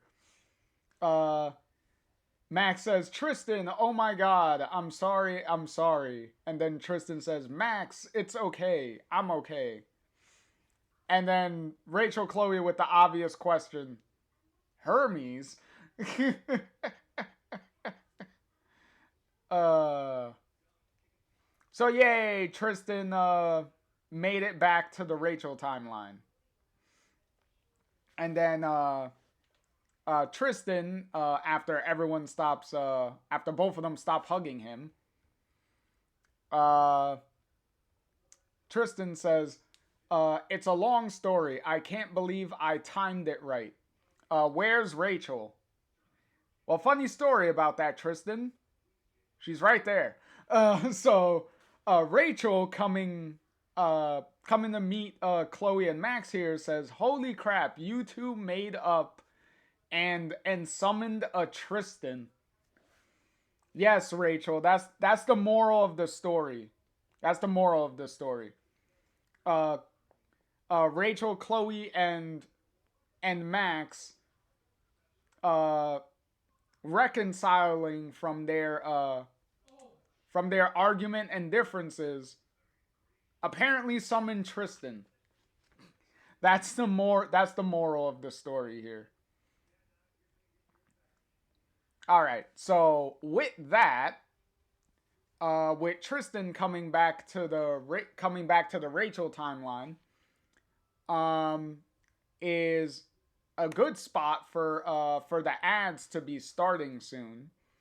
So that is a good little break. And then we will continue once the ads are done. So take a little break for a couple of minutes, and then we will resume.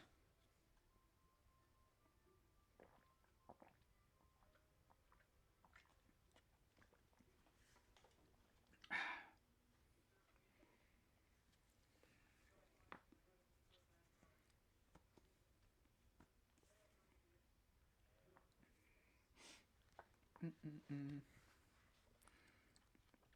All right, where are we?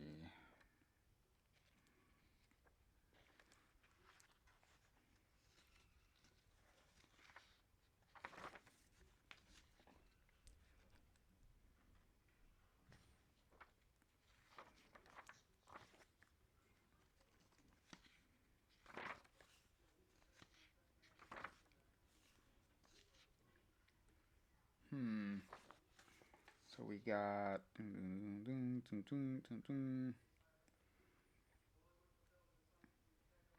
Oh, okay. We still got a couple of pages. Hmm.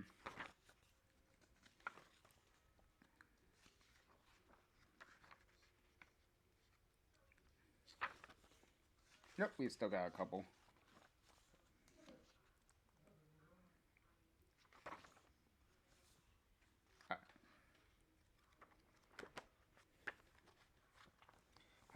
Like I said, these these chapters are double are excuse me, double the size. So these chapters are gonna run a little long.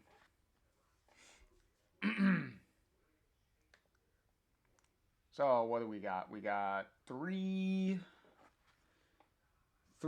minutes. No, we got about 1 minute left.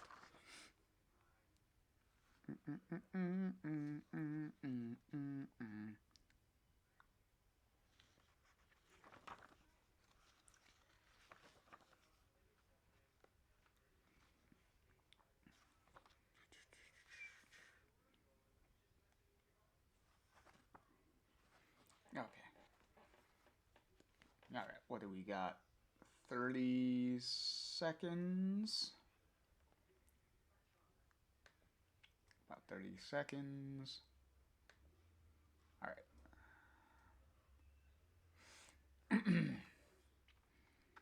At 20.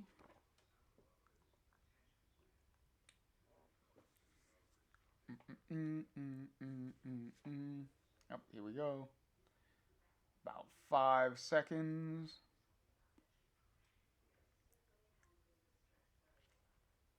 All right. All right. Let's continue. Okay, so Tristan says, well, once we clicked that Chloe was the lighthouse, and once she was able to see where you guys were, wow, this place is. Tristan realizing where he is. Uh, and then Chloe Rachel says, "What? The what?" And then Max says, "What she said." Yeah, exactly, Tristan. You need to start explaining to them like what the fuck you're talking about. And then Tristan says, "Oh man, I have so much to tell you." Yeah, exactly. Um, and then Tristan says, "Is there a place to get coffee down here?" And then Rachel says, "Amazingly, yes. I assume, Rachel, that's where you were this whole time, while you were giving Chloe and Max some time to hash things out." And then as everyone heads to the to get some coffee, um, Tristan says, "I feel like coffee tastes a bit different here." And then Max says, "It doesn't." um, okay, so now we're back in the OG timeline. And OG Dwight says, "We sound check in an hour. Where are my band? Uh, you're not my band." And then Chloe, and then OG Chloe walking in says, "Yo." And then OG Chloe says, "Victoria said they'll meet us at the gig." And then OG Lauren says, "Yep, already got drink orders from Zach. Back in the Hamlet bus tonight." And then OG Dwight says, "Yes, hustle, people." And then the rest of the OG High Seas walk in, where OG Tammy says, "Oh, for." Yeah, I know. Dwight is definitely like rushes like a lot. He definitely wants to keep things so much on schedule that he's literally just like slave driving everyone and just rushing everybody. So OG Dex says, "Oh, he's so cute when he's mad." And then OG Tammy says, "Poor Dwight, poor weedy Dwight," while she's pinching his cheeks here. Uh, and then OG Dwight looking all pouty with his arms crossed. And then OG Chloe says, well, it's trying to say morning, but OG Pixie, grabbing OG Chloe's wrist, says Hermes has landed. Obviously, Pixie would know this. Seeing all the different possibilities, she definitely can know this. And then OG Pixie says, "He made it, Chloe." And then back in the Rachel timeline, Max reading OG Chloe's letter says, "Mine, my Chloe," which, if you're able to read the letter that Max is reading here, then you can easily figure out that the note that OG Chloe gave Tristan to give to Max is the same note that OG Chloe was writing right before Tristan poofed in front of her at the at the diner or wherever original Chloe was writing the letter to Max at. So so yay, that letter has come full circle uh here. So that's sweet that that went full circle. Which is also good because it gives Max added motivation, and it also gives her a little bit of added relief because now she knows that original Chloe is, knows what's going on with her, that she's good, uh that they're waiting, they're also, figuring out stuff and things like that. So at least Max can be relieved um in one aspect of things. So that is positive. And then Max continue. Well, I just read that. So obviously she's hugging the letter there. Very happy with it. And Tristan says, "It's all real, Max, and you figured out each other's plans from different realities." Yeah, exactly. They both figure things out. And then Tristan continues, "I mean, that's connection." And then Max says, as she's wiping tears from her eyes, "I knew it. At last, I think, I hoped, I thought, I knew." Max continues as she folds the letter back up. "Thank you, Tristan, for bringing me this hope, this proof." And then Max continues, turning to Tristan, says, "Especially after I sent you there alone." And then Tristan says, "BTW, Max." Uh, Tristan continues, "She said I should slap you if you tried to blame yourself again." uh, and Tristan saying that very seriously. And then Max responds while laughing, "Mercy, mercy." And that is something that OG Chloe would definitely tell Tristan to tell Max if she starts blaming herself, because that was always a recurring thing that Chloe would do in the original game. Is every time Max would keep like doubting herself or bringing herself down, Chloe would always like not literally but metaphorically, like slapping her and being like no, like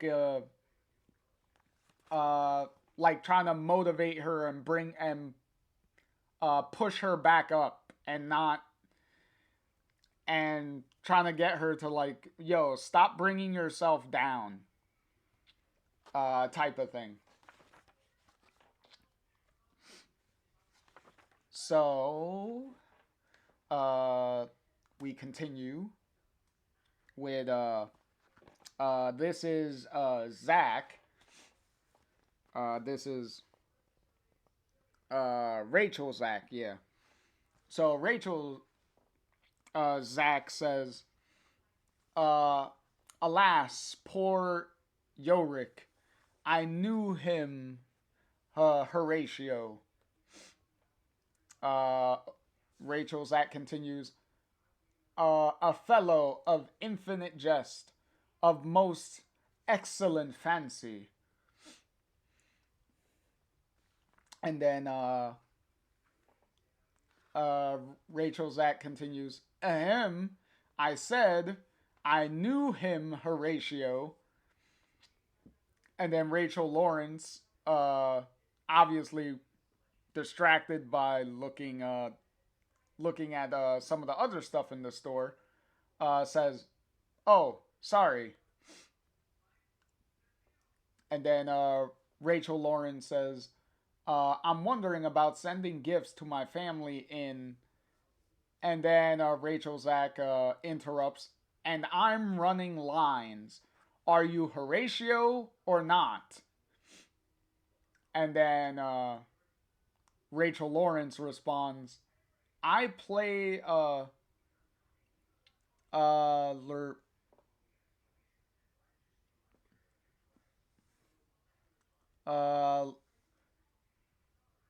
uh, Laertes. I'm not in that scene." Well, obviously, if that's not Lawrence's role, why would he know the lines? And then, well, why would he know the lines word for word, pretty much? And then Rachel Zach says, "So I learned everyone's lines." Okay, Zach, that's a little much. Um, and then Rachel Lawrence says, "To be fair, Horatio doesn't say much there." And then Rachel Zach says, no matter. I mean, this is your first gig." And then Rachel Lawrence says, "It's not actually my first." And Rachel Zach, completely ignoring Lawrence, continues, "You're hardly going to take it as seriously as me." Some would say you're taking it way overly serious, but okay. So Rachel Lawrence says, "Actually, I did a few plays in Portland, even a TV show."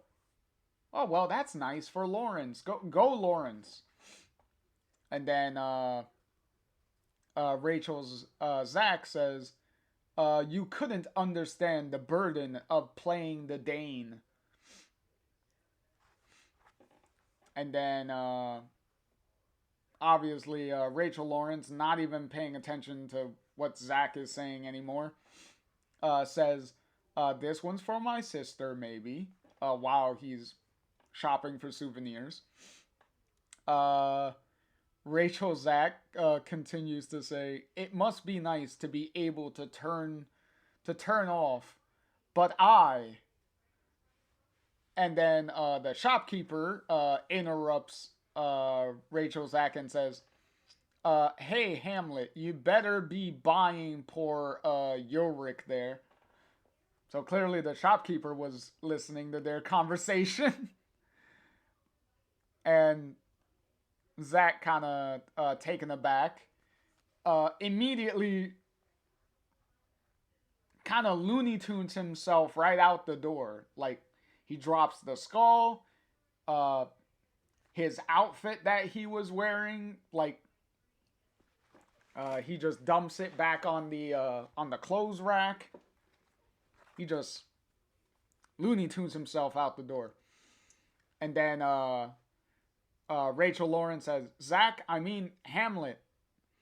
And then Rachel Zach says from uh, outside the door, says, "Are you with me or not, Lawrence?"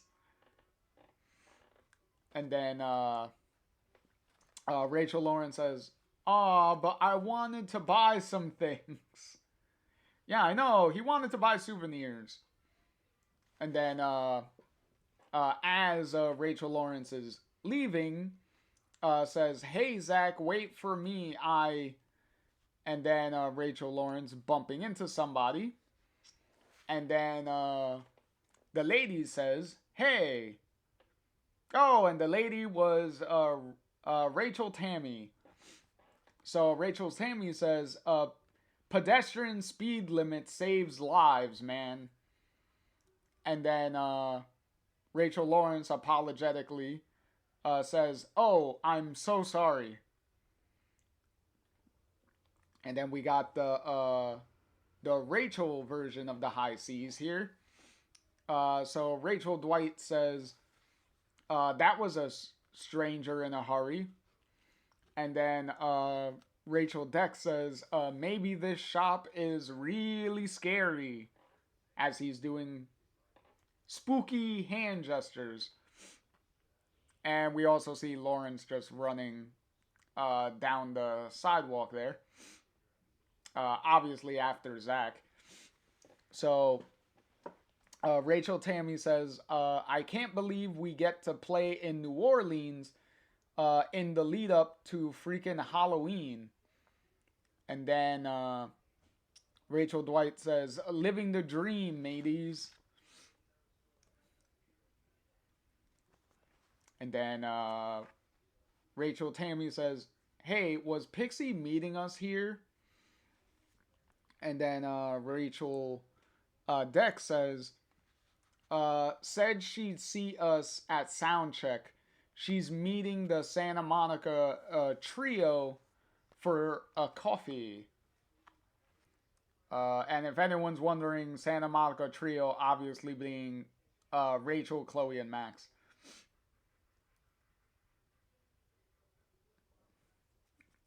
So Rachel Dwight says, that's so great we're all here at the same time. And then Rachel Tammy says, sure, is that, that's 3 tickets. And then Rachel Dwight throwing a batarang. It kind of comes off as a batarang. Throwing it at Tammy here. Says, and you say I'm too serious. And then Rachel Tammy reacting to the bat being, the little bat thing being thrown at her, laughing, saying, ha ha ha. And then Rachel Dex says, I hope Pix is okay. I'm pretty sure she's going to be fine. Especially if Rachel Pixie is going to be meeting up with Rachel, Chloe, and Max. And now Tristan is also here, so probably Pixie is going to be, this version of Pixie is going to be needing to have a couple of things explained to her. So that'll be fun. And then Rachel Tammy says, like she said, this is a big trip. First time leaving her parents for so long. True. And then Rachel Dwight says, it's all pretty overwhelming. And then Rachel Tammy says, if something more serious was going on, she'd tell us. Excuse me. And then Rachel Dex says, you're right. We're a crew. As he flips the little boa around his neck. And then now we cut to Rachel and everybody sitting down at this little cafe area. And then we do this again, which was the little silent panels after they've got done explaining a bunch of things to somebody. Because we saw it earlier with Max explaining everything to Chloe and Rachel. And then Tristan explaining everything to original Chloe. And then now we're doing the same thing here with everyone explaining everything to Rachel Pixie here. So everyone's silent. Everyone's silent again. So we get the exact same 2 panels again. And then the 3rd panel. And then finally Max is the one that breaks the ice this time. and says, Pixie, I know this is. And then Rachel Pixie interrupts and says, this is amazing. So clearly she's taking it well. So that's great. That's positive. She's taking everything she just heard very well.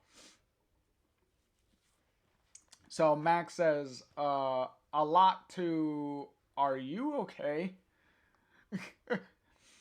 And then Rachel Pixie says, I mean, it's a lot, yes. But I mean, uh, and then Rachel Pixie continues, my whole life I suspected I was different, but I was scared of it, of how it could affect things if I admitted it.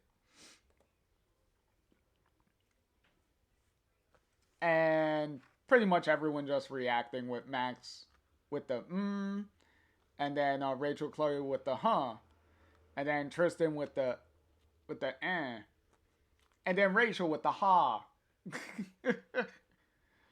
uh, and then Rachel Chloe putting her hand on Pixie's shoulder says, "Oh, that at least you are not alone." And then Rachel Pixie says, "I guess not." And then Rachel Pixie continues, I'm gonna need some time to process this. Uh, Reassess everything. That is fair. And Max says, putting her hand on Pixie's hand, says, "Of course, Pixie. I know you don't even really know us in this string, but." And then Rachel Pixie interrupts, "But we were close there, right?" Yes. And Rachel, don't make this depressing, please. And then Rachel, turning her head to the side, says, "Most of us." Oh. Dang it, Rachel. Please don't make this sad. like, come on, Rachel. I thought we were over this. I thought we were past this, okay? Like, we get it, Rachel. You're dead in the original timeline. We get it. Like, I know you're very sad that you never got to meet Max in the original timeline. You didn't get to be, everybody be friends. But come on, Rachel, look at it this way. You're getting to be friends with everybody in this timeline, all right? So it doesn't really matter in the end because you're getting to be friends with everybody right here, right now, in this timeline. So it's all good.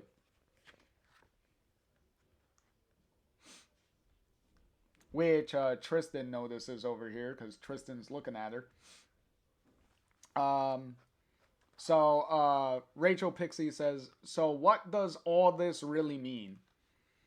And then Max says, "It means we may need your help." Clearly, because if you didn't need Pixie's help in both timelines, you wouldn't really be telling her any of this, now would you? And then Max says, "Tristan." And then Tristan responds, "Right, so this napkin is the road." Okay, so as he holds up a napkin, so he's pretty much going to explain to Rachel Pixie the same example that he helped explain with OG Pixie.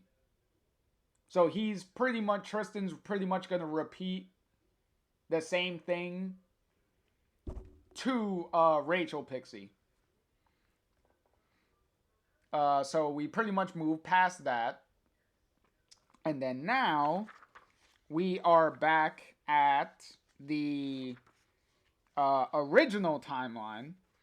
So we're back in the original timeline because this is OG Zack again. So this is OG Zack pretty much repeating the same lines as before, which yet again, alas, poor Yorick, I knew him, Horatio. Uh, Continues, a fellow of infinite jest, of most excellent fancy. And then, here we go again. So, OG Zack says, ahem, I said I knew him, Horatio. And then OG Lawrence here says, Zack, we're not in rehearsal now. And I'm not even in that scene. As OG Lawrence here is collecting his souvenirs. And then OG Zack says, hey, listen to me when I'm monologuing at you. And also, OG Zack is getting the attention of Victoria over here because Victoria is also standing over here, and she's looking at Zack here. Also, Victoria wearing a nice. I don't know how a certain someone is gonna feel about this, but Victoria is wearing a witch's hat. To be fair, Victoria is wearing that of her own free will. She put a witch's hat on her head. So, on her own head. So, I don't know if Victoria is acknowledging something or what. But it sure seems that way. And we got OG Lawrence here with his little crutches and well, his one little crutch. So obviously his leg is still a little banged up there. So Victoria says to Zack here, Jesus, Zack, this cast does not exist to serve you, your majesty. Boy, we got some deja vu stuff going on over here, don't we? So OG Zack says to Victoria here, but my loyal Ophelia is by my side. And then Victoria responds, yeah, we'll see. And then OG Lawrence says, oh, hey, you guys are here. As he notices the OG High Seas walking in. And then OG Tammy says, Lawrence, how was your drive, man? And OG Dwight says, how's the leg? And then OG Dex, grabbing OG Lawrence's bag, says, here, let me. And then OG Lawrence telling Dex, thank you.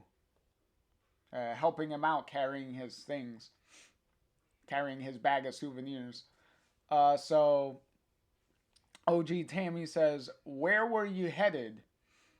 And then OG Lawrence responds, oh, to the hotel. But weren't you going to shop? I do like how we see Victoria and Zack in the background still like talking in the background. And Dex waving bye to the shopkeeper. That's also nice. Nice little background stuff. And then OG Dex patting OG Lawrence on the back, says, like we're gonna let you hobble home alone. And then OG Dwight says, we'll come back later. Oh, look how nice they all are. So nice, helping him with his stuff as he like has one good leg and only being able to use one good arm because he has to use the other arm for the crutch. So look how nice they are. Swag said life is shopping. I know, for this section it is. Oh look, and Chloe's outside. Right outside the shop. So OG Lauren says to Chloe, is Tristan with you? And then OG Chloe waving to Lauren says, nah, he'll catch up with us. He'll catch us up. Okay. Hey. And then OG Lauren says, I mean, that's cool. And then OG Tammy says, coming, Chloe? Dang. Look at all of the high C's here are pretty much like all going to help Lawrence get to the hotel. Like, how nice are all three of them to help out like Lawrence here with his souvenirs, carrying his souvenirs, and making sure he gets to the hotel safely. That is so wonderful. OG Chloe responds, I'll meet you in a bit. Okay, so Chloe goes into the going into the shop.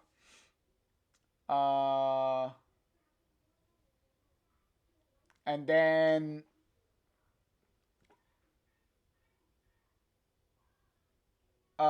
Victoria says, and I'm saying a little respect wouldn't hurt. And then OG Zach says, fuck V, did you steal that high horse from Tombstone?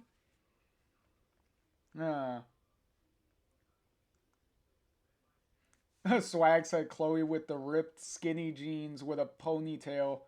Alright, Chloe, I see you looking badass. Yeah, she got the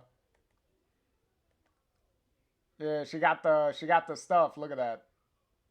She got the, what was it? The magenta like shirt and the black ripped up jeans and the little ponytail.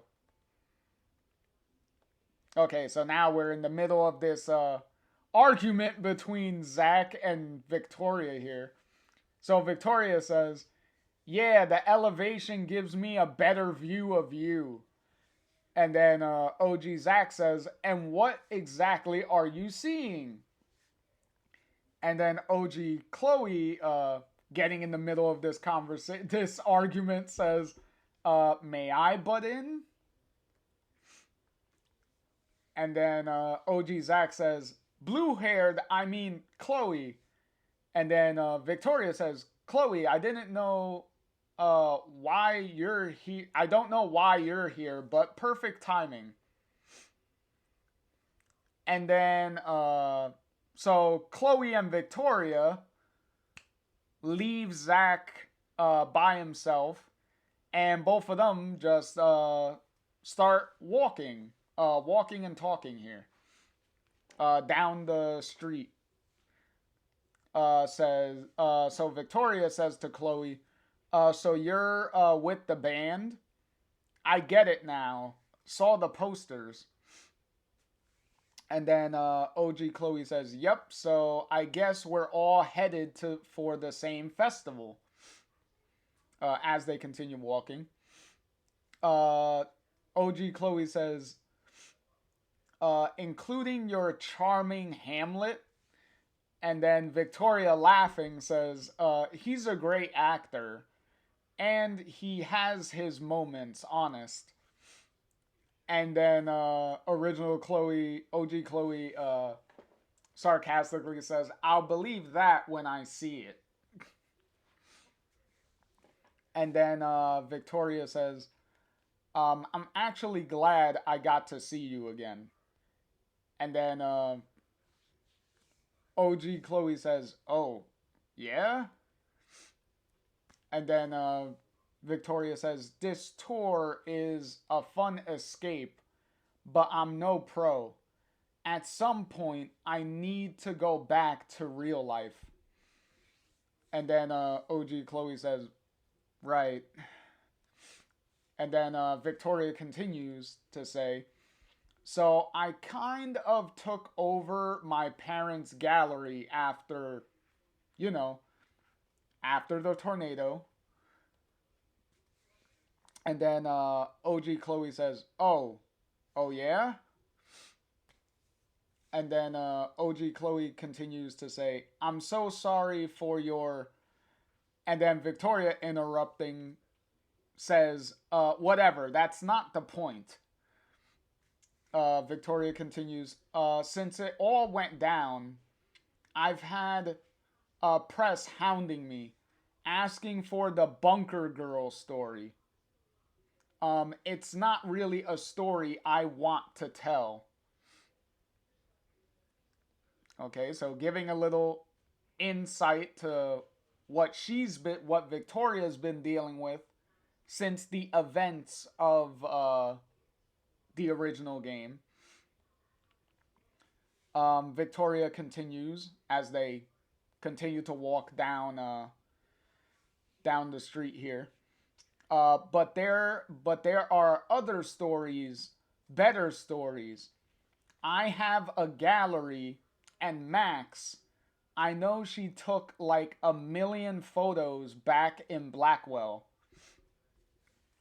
And Victoria continues, and fuck her because they were really fucking good too." Uh, Victoria continues, "Max had a way of capturing life that I never did. And now it's a life that's mostly gone." Um, Victoria continues, "When Max comes back, I want to offer her gallery space." OG Chloe says, "You do?" And then Victoria responds, "The Prescott Memorial was an ego trip with good intentions. Maybe my gesture isn't all that different." Uh, Victoria continues, "But Max's photos, they're the real Arcadia Bay. I want them to be seen." Excuse me. Uh, Original Chloe responds, "I don't know what Max would say." And then Victoria interrupts, "You'll ask her though, right? Just ask." And then with that, Chloe and Victoria wave goodbye and part ways. And then Original Chloe, touching the watch, says, "I'll ask her when she gets home." Well, obviously she's saying this to herself. Um, and now we cut to Tristan walking down the sidewalk here. So Tristan says, "Would the number even be the same?" Nice nice shirt there, Tristan, with the little cube thingy going on. And then Tristan says, "No way." Oh, he notices OG Lawrence here. Wait, not OG Lawrence, Rachel Lawrence. Uh, so Tristan says, "Hey," while waving at Lawrence here. And then Rachel Zach says, "Do we know you?" And then Rachel Lauren says, my friend here means to say, are you okay? Do you need something? Because obviously, in the Rachel timeline, Lawrence does not know Tristan at all.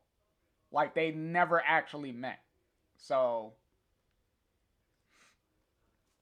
so Tristan, kind of realizing he kind of fucked up here, says, no, I'm sorry, and then Tristan continues, I'm sorry. And then as the crowd of people walk down the block, Tristan does his little disappearing. So he disappears, and then Rachel Lauren says, whoa, that guy was fast. And then Rachel Zach says, that, or I'm so damn method, I'm actually starting to see ghosts. Let's go with he's just fast. That's the better excuse. So Rachel, Zach, and Lawrence just continue walking down the sidewalk, and then Tristan just reappears. And then Tristan calls himself an idiot, which is kind of fair. Like you kind of should have known that this version of Lawrence has no idea who the fuck you are. Just saying. Um. So. So now back in the original timeline. So original Pixie says, "You made it," and then OG Chloe says, "They used to call me reliable Chloe Price, you know." And then OG Pixie says, "Did they though?" And then OG Chloe responds, "Hell no." Hey, look, they're going to a psychic now. They're gonna have a psychic reading. So OG Pixie says, "Do you really want to do this?" And then OG Chloe says, "I mean, you don't come to New Orleans and not dip into the mystical, right?" Yeah, if anyone hasn't figured out by now where they're at, New Orleans, Louisiana. Uh, so thank you, Chloe, for catching up everyone up to speed on where your exact location is. If the background and everything has not given away where they were. Um, so OG Pixie says, it's not enough for you that I can literally steer you away from imminent threat. And then OG Chloe says, you can't actually predict the future though, can you? And then OG Pixie says, well, no, not unless. And then OG Chloe interrupting while opening the door. Well, it says, well then. And then now they're about to get their fortune, their psychic readings done. So the psych lady says, well then, shall we begin? So the psych lady says, is something wrong? OG Chloe says, you just look so normal. Maybe I expected more drama. And then the psych lady says, you're in New Orleans, my dear. The supernatural is just business. And now the psych lady, laying out all the cards, says, now then. And the psych lady continues, well, that start makes sense.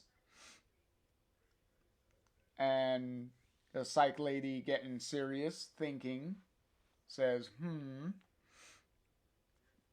And then OG Chloe responds, what does mean in business terms? Ooh, and then we got the cards. So here's what the cards are. Don't worry, they're gonna explain them. So if you can't tell what they are by just looking at them, the psych lady is gonna explain it.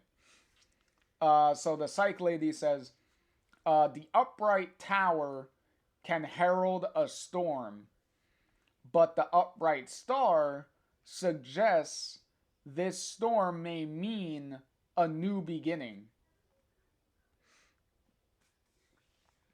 And OG Chloe says, I'm not a fan of storms.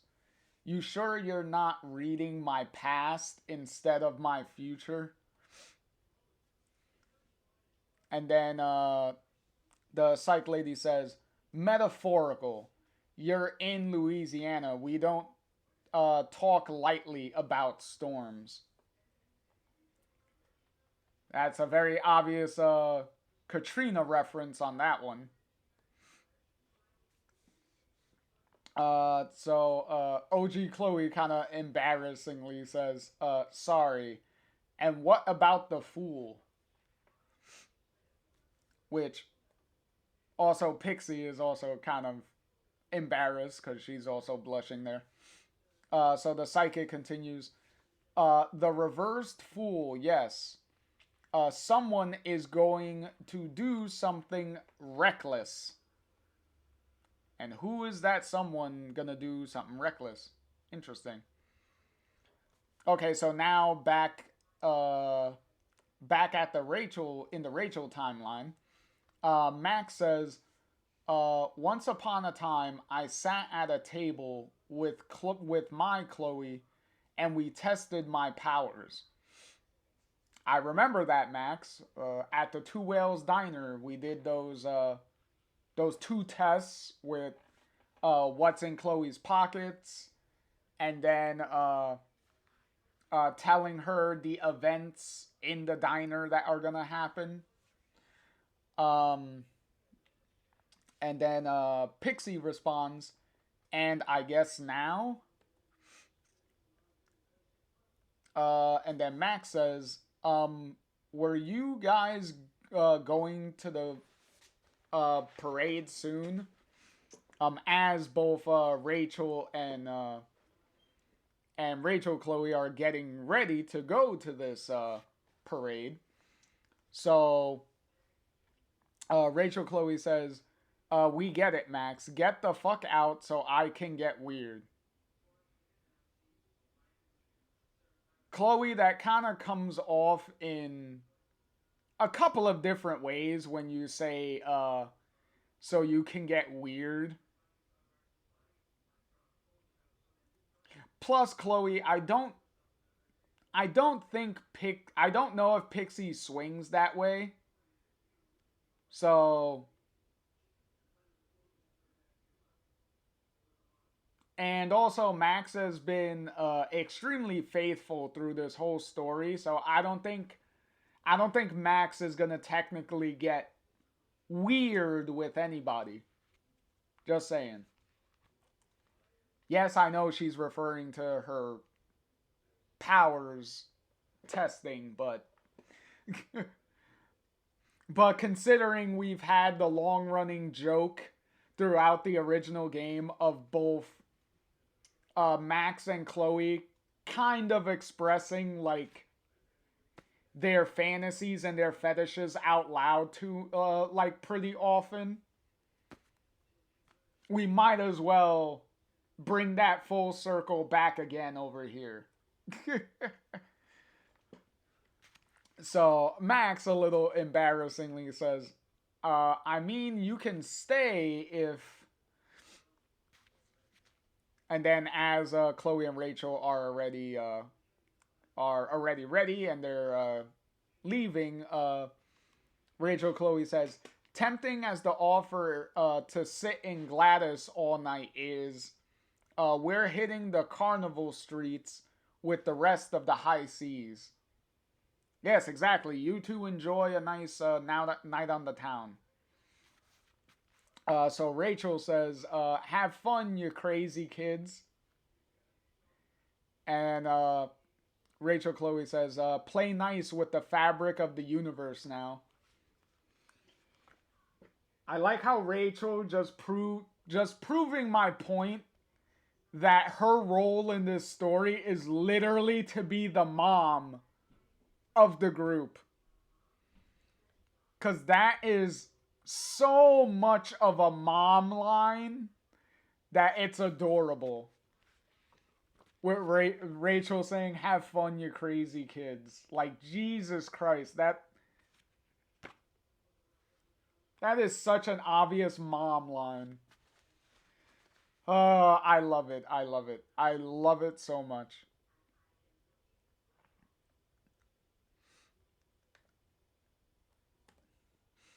All right, so now we got Pixie and Max by themselves here. Okay, so Max says, "I'm sorry, you probably want to be out there too." And then Rachel Pixie says, "This is more important right now." Pixie does have a point, Max. This. Do you want to get back to your original timeline, Max, or not? Because this is kind of important, you know.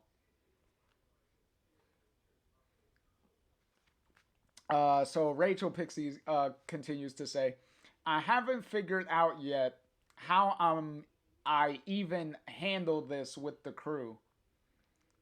Well, technically, you don't have to tell them. So Rachel Pixie continues, so let's get training. Sounds like I'm way behind the other me. That is true. And you got a bunch of coffee there to so that way you could do an all-nighter. All-nighter. Oh, excuse me. As Pixie is drinking the coffee. So Max says, I'm not sure if this is how we test you, but. And then Rachel Pixie not liking. Oh no.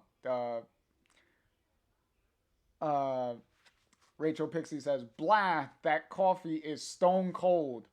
Stone cold, where? Where is stone cold?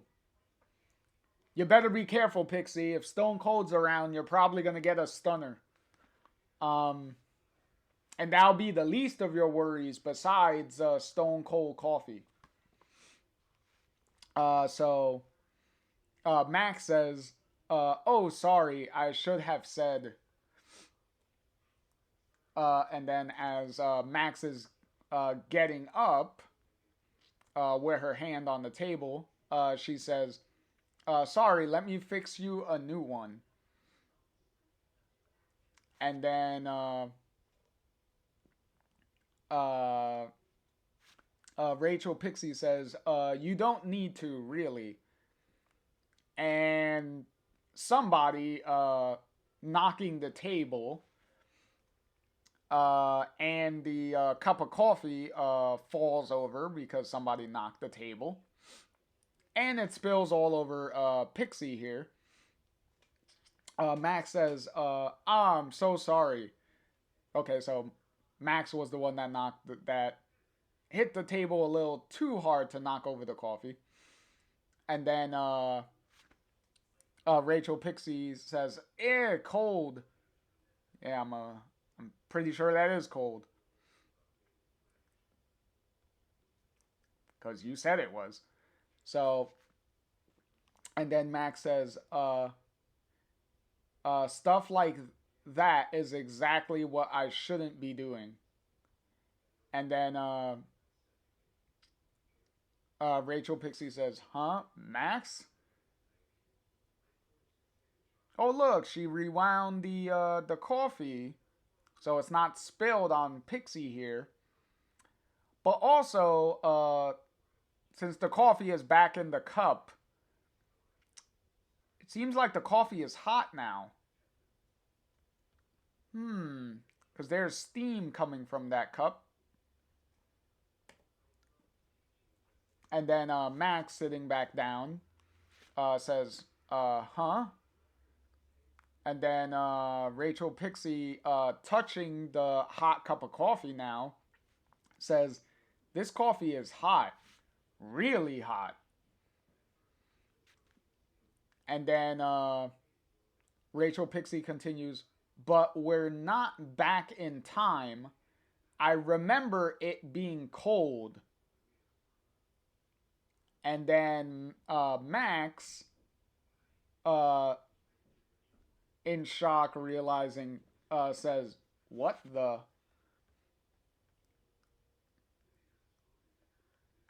Uh, oh, and that's good because there's ads coming up in a couple of seconds. So, great way to end going into ads with the end of this chapter and the beginning of the last chapter, chapter 2. So, great.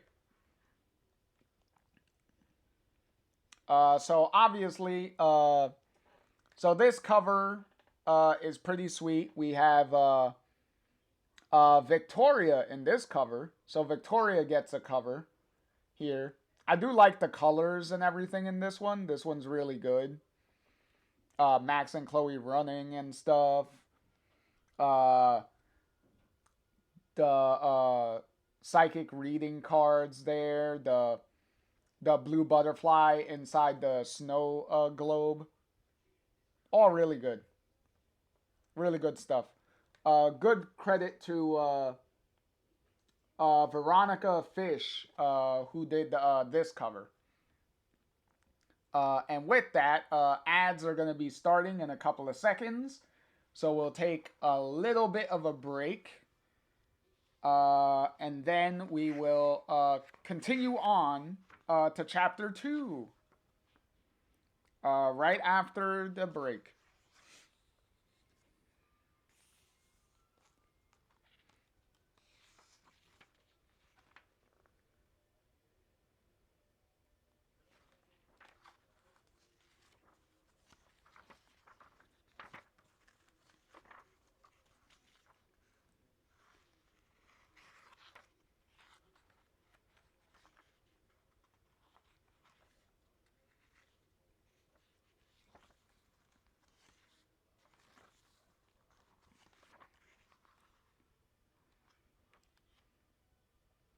All right. So don't worry too much about the explanation on what's going on with Max's powers because they're going to explain it.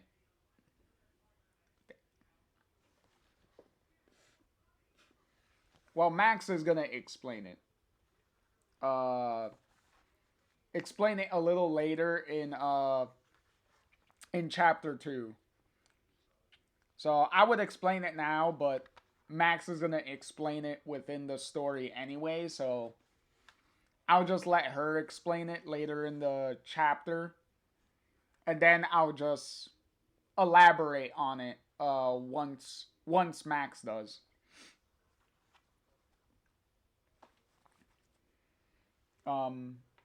If any of you have not figured out what's going on with her powers yet.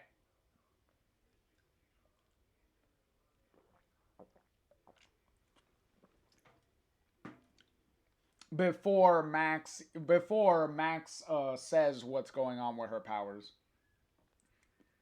which would either confirm what you think or would not confirm what you think. So Max's explanation is either going to prove you right or prove you wrong. So we'll see.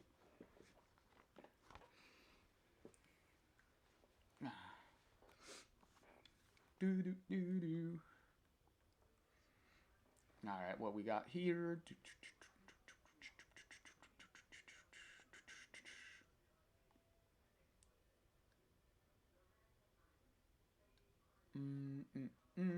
How many seconds we got? About 15 seconds. Boom, boom, boom, boom, boom, boom, boom, boom. Boom, boom, boom, boom, boom, boom, boom. All right. So, all right. Let's get chapter 2 underway. So here's another cover here. This one I like this one. This one's pretty sweet. Who's all the people that's supposed to be there? Okay, I'm assuming this is supposed to be a bunch of different versions of Max surrounding her, I believe. That's what it looks like. Even with the physical book in front of me, that is pretty much the impression I get. Because it doesn't look like it's supposed to be Chloe. It definitely looks like it's supposed to be like a bunch of different Maxes across different timelines. But yeah, I do like the colors, the very colorfulness of it. I do like the style of it. Kudos to what's the artist name? Slow. Slow. Snowly. Leong. Salone Leong. There you go. I believe that's how you say it. But either way, kudos to them for the cover variant there. Very nice, very nice. All right, so chapter. So we begin chapter 2 with a snowball fight, because Chloe over here is making a snowball. So I do like how she has like the skull on her little on her black mittens here. That's pretty sweet. Um, so original Chloe says, "You'd better be ready for this, Max. Prep time is over. This is the time for action." And then Max says, "Oh, you better believe I'm ready." And then OG Chloe says, "And no turning back time if I hit you." And then Max continues, "You think I would use the powers of the cosmos to cheat at a snowball fight?" And then OG Chloe hitting Max in the face with a snowball, with Max responding, "Hey," while laughing. So OG Chloe, while bouncing a snowball in her hand, says, "Would you look at that? Turns out I didn't even need the powers of the cosmos to cheat at a snowball fight." Chloe with the sneak attack. Okay, so now OG Chloe throwing a couple of snowballs at Max here. And Max also getting some hits in. So Max is able to hit Chloe with some snowballs here. So OG Chloe says, next shot. Cold. Fuck. And then Max says, "That's what cheats get." And then OG Chloe says, "I get a free shot for that." And then Max says, "No."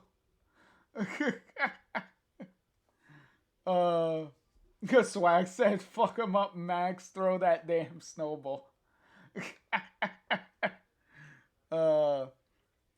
And then OG Chloe throwing a snowball at Max. And then Max rewinding the snowball. And OG Chloe reacting like, "What the?" And then The snowball going right into Chloe's face there, with OG Chloe reacting, ah, and then OG Chloe wiping the snow off her face says, the fuck just happened? And then Max says, I didn't think it would actually hit your face. Sorry, not sorry. Swag said, nice gloves, Chloe. She definitely went to a tailor for them. Oh yeah, for the little skull mittens that she's wearing. Yeah, the skull mittens. I like the skull mittens. The skull mittens are pretty sweet. Swag said, yeah, take that, Chloe. How that snow tastes. uh, so, uh, OG Chloe says, did you, how did, and then Max says, I did move time backwards, but only for the snowball. As Max is helping Chloe wipe the snow off of her. And then OG Chloe says, that's Max fucking Caulfield. And then as they're touching noses here, Max says, your nose is cold. Well, obviously you rewound a snowball into her face. Come on. And OG Chloe says, that happens when you take a snowball to the face. Exactly, Chloe, you tell her.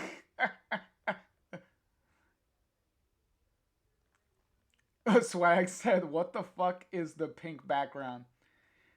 Don't worry. It's gonna answer itself in a minute. Because the big question you should be asking is, how is Max and original Chloe talking to each other right now? Shouldn't they be in two different timelines right now? How are they talking to each other and interacting with each other? I think that's the bigger question you should be asking. Swag said, wasn't it just white? Yeah, see, look, you're noticing certain context clues to what's about to happen. Well, besides the kiss that is clearly happening right now. Swag said true. So as Max and Chloe are kissing here with the snow, so as they're done kissing, Max says, "Hey, Chloe," and OG Chloe responds, huh?" And then Max, finally realizing what we all should be figuring out right now, Max says, it's the end of October and I'm in Louisiana. Why is it snowing? And then the entire background, just as soon as she says it, changes to Louisiana. Swag said all of a sudden it's not cold anymore. Well, all of a sudden they're not even in a snow area anymore. Now they're in the middle of the Louisiana of the New Orleans street right now. So Max says, no, Chloe. OG Chloe says, "Oh, now look what you did." And then Max says, when is this going to be real? And then as they both hug each other, OG Chloe says, we're on our way. I'll see you in Florida. And then Max says, but what do we do when we get there? Will I be able to? And then Swag said, ooh, trippy. Yeah, exactly. And then OG Chloe says, you got this. New thingy, what's it, now, right? And then Max says, I'm calling it pocket time, but I don't know what it's even for. And don't worry, Max, you're going to figure it out. And then OG Chloe interrupts and says, it doesn't need to make sense. It never has. But the pieces are in place, and we'll just know. And then Max responds, easy for you to say, you're a dream. And then OG Chloe responds, you could be in my dream, you know. And then Max says, we'll see who wakes up. And then Max wakes up, and Max says, I win. So as Max is getting up after the all-nighter of testing their powers with Pixie here, Rachel Pixie waking up says, did we fall asleep here? And then Max, rubbing her eyes, says, seems so. And that is also a lot of fucking coffee. That's a lot of coffee around them. So clearly they used a bunch of coffee to test Max's powers. A lot of it. They kind of seemed like they went a little overboard with using so much coffee. Who's gonna drink all that coffee? That is perfectly good waste of coffee that you're doing right now.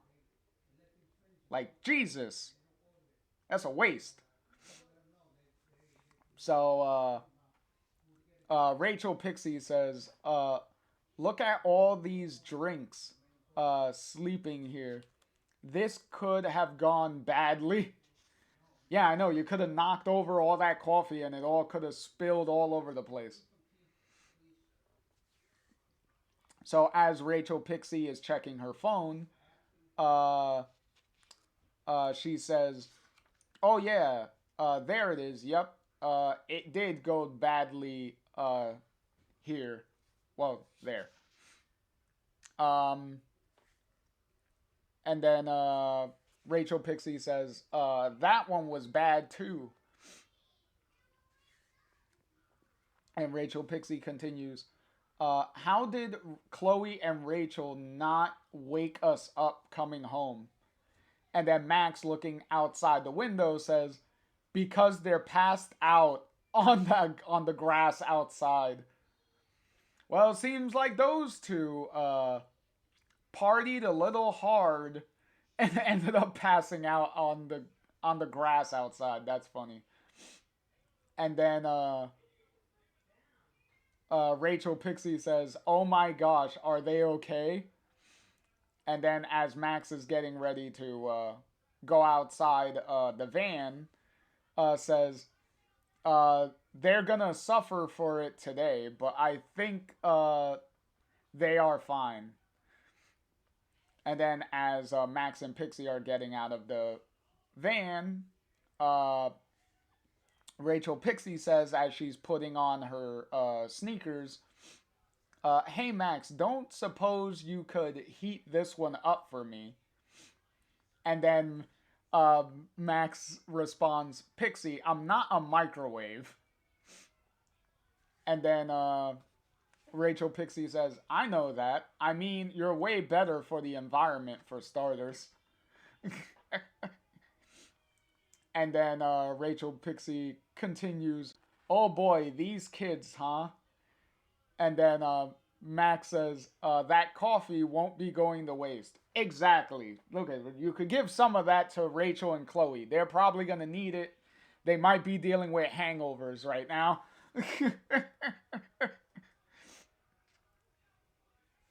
and then Rachel Pixie says, oh, babies, I love this so much. I love this picture. This picture is so funny. I love this so much. Swag says, imagine someone just randomly strolling by and seeing Max and Chloe throwing snowballs in the street wearing winter gear, and the individual says, I don't want to know what they're having. This town has literally gone downhill. Well, if it was reality, yeah. But let's focus on this fun little image right here. Look at this. This is so adorable. This is adorable. Rachel and Chloe passed out on the picnic blanket right outside the van. And look at the position they're in. Like Rachel just spread out on the ground, and then you have Chloe here with her arms around Rachel, passed out on the side. They literally just passed out cuddling on the ground. That is hilarious. Swag said, "Is that wings?" Yes, they were. They were wearing them when they went to the parade. So this is their what they were wearing to the parade. Because Rachel has wings here and Chloe has wings here, so they both have like little wings that they were wearing. Also, if you notice the wings, Rachel is wearing like angel wings, and Chloe is wearing like bat wings, like kind of like you could say like devil wings. So there's that little visual reference there. So that's a nice little visual. Oh, and then Pixie's phone goes off and it wakes Chloe and Rachel up. Oh my god. I just noticed that. That is hilarious. Yo, both Chloe and Rachel are like drooling. They both have like a little bit of like drool. Like, because they were passed out for like in such a like a deep passed out sleep that they both started drooling. They have like drool coming out the side of their mouths. That is hilarious.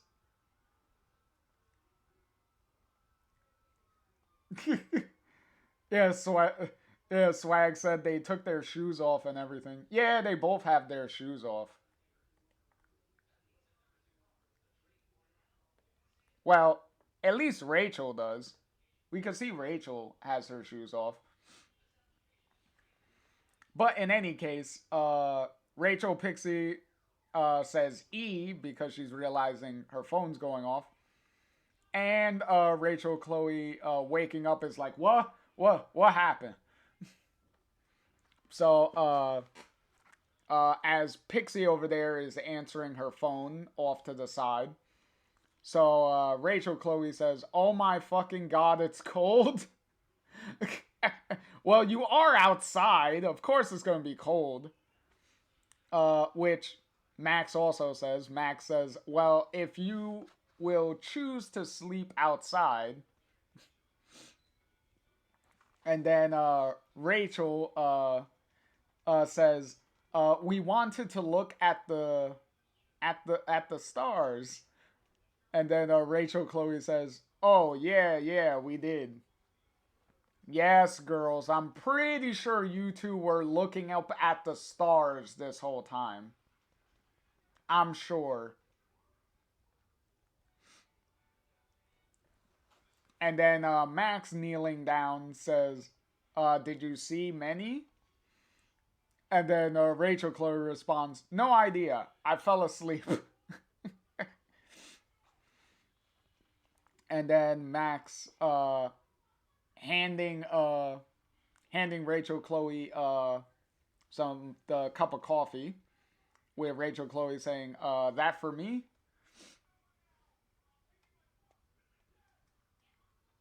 Swag said Jinx, you and Max literally said the same thing. Yeah, exactly. You know what they say, Swag. Great minds think alike.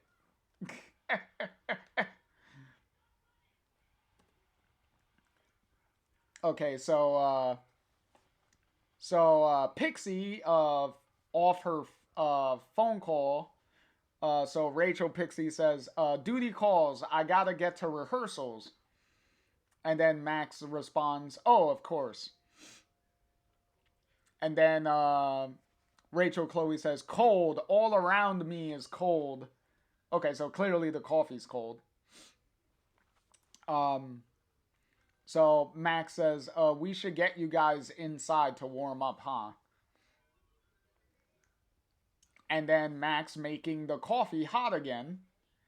So Rachel Chloe says, am I still asleep or did the coffee just magically get hot? And then Max, with a smile on her face, responds, I'd say I just wound it back a good few hours. The longest so far. So Rachel Chloe responds, Max fucking Caulfield, am I way too I'm way too hungover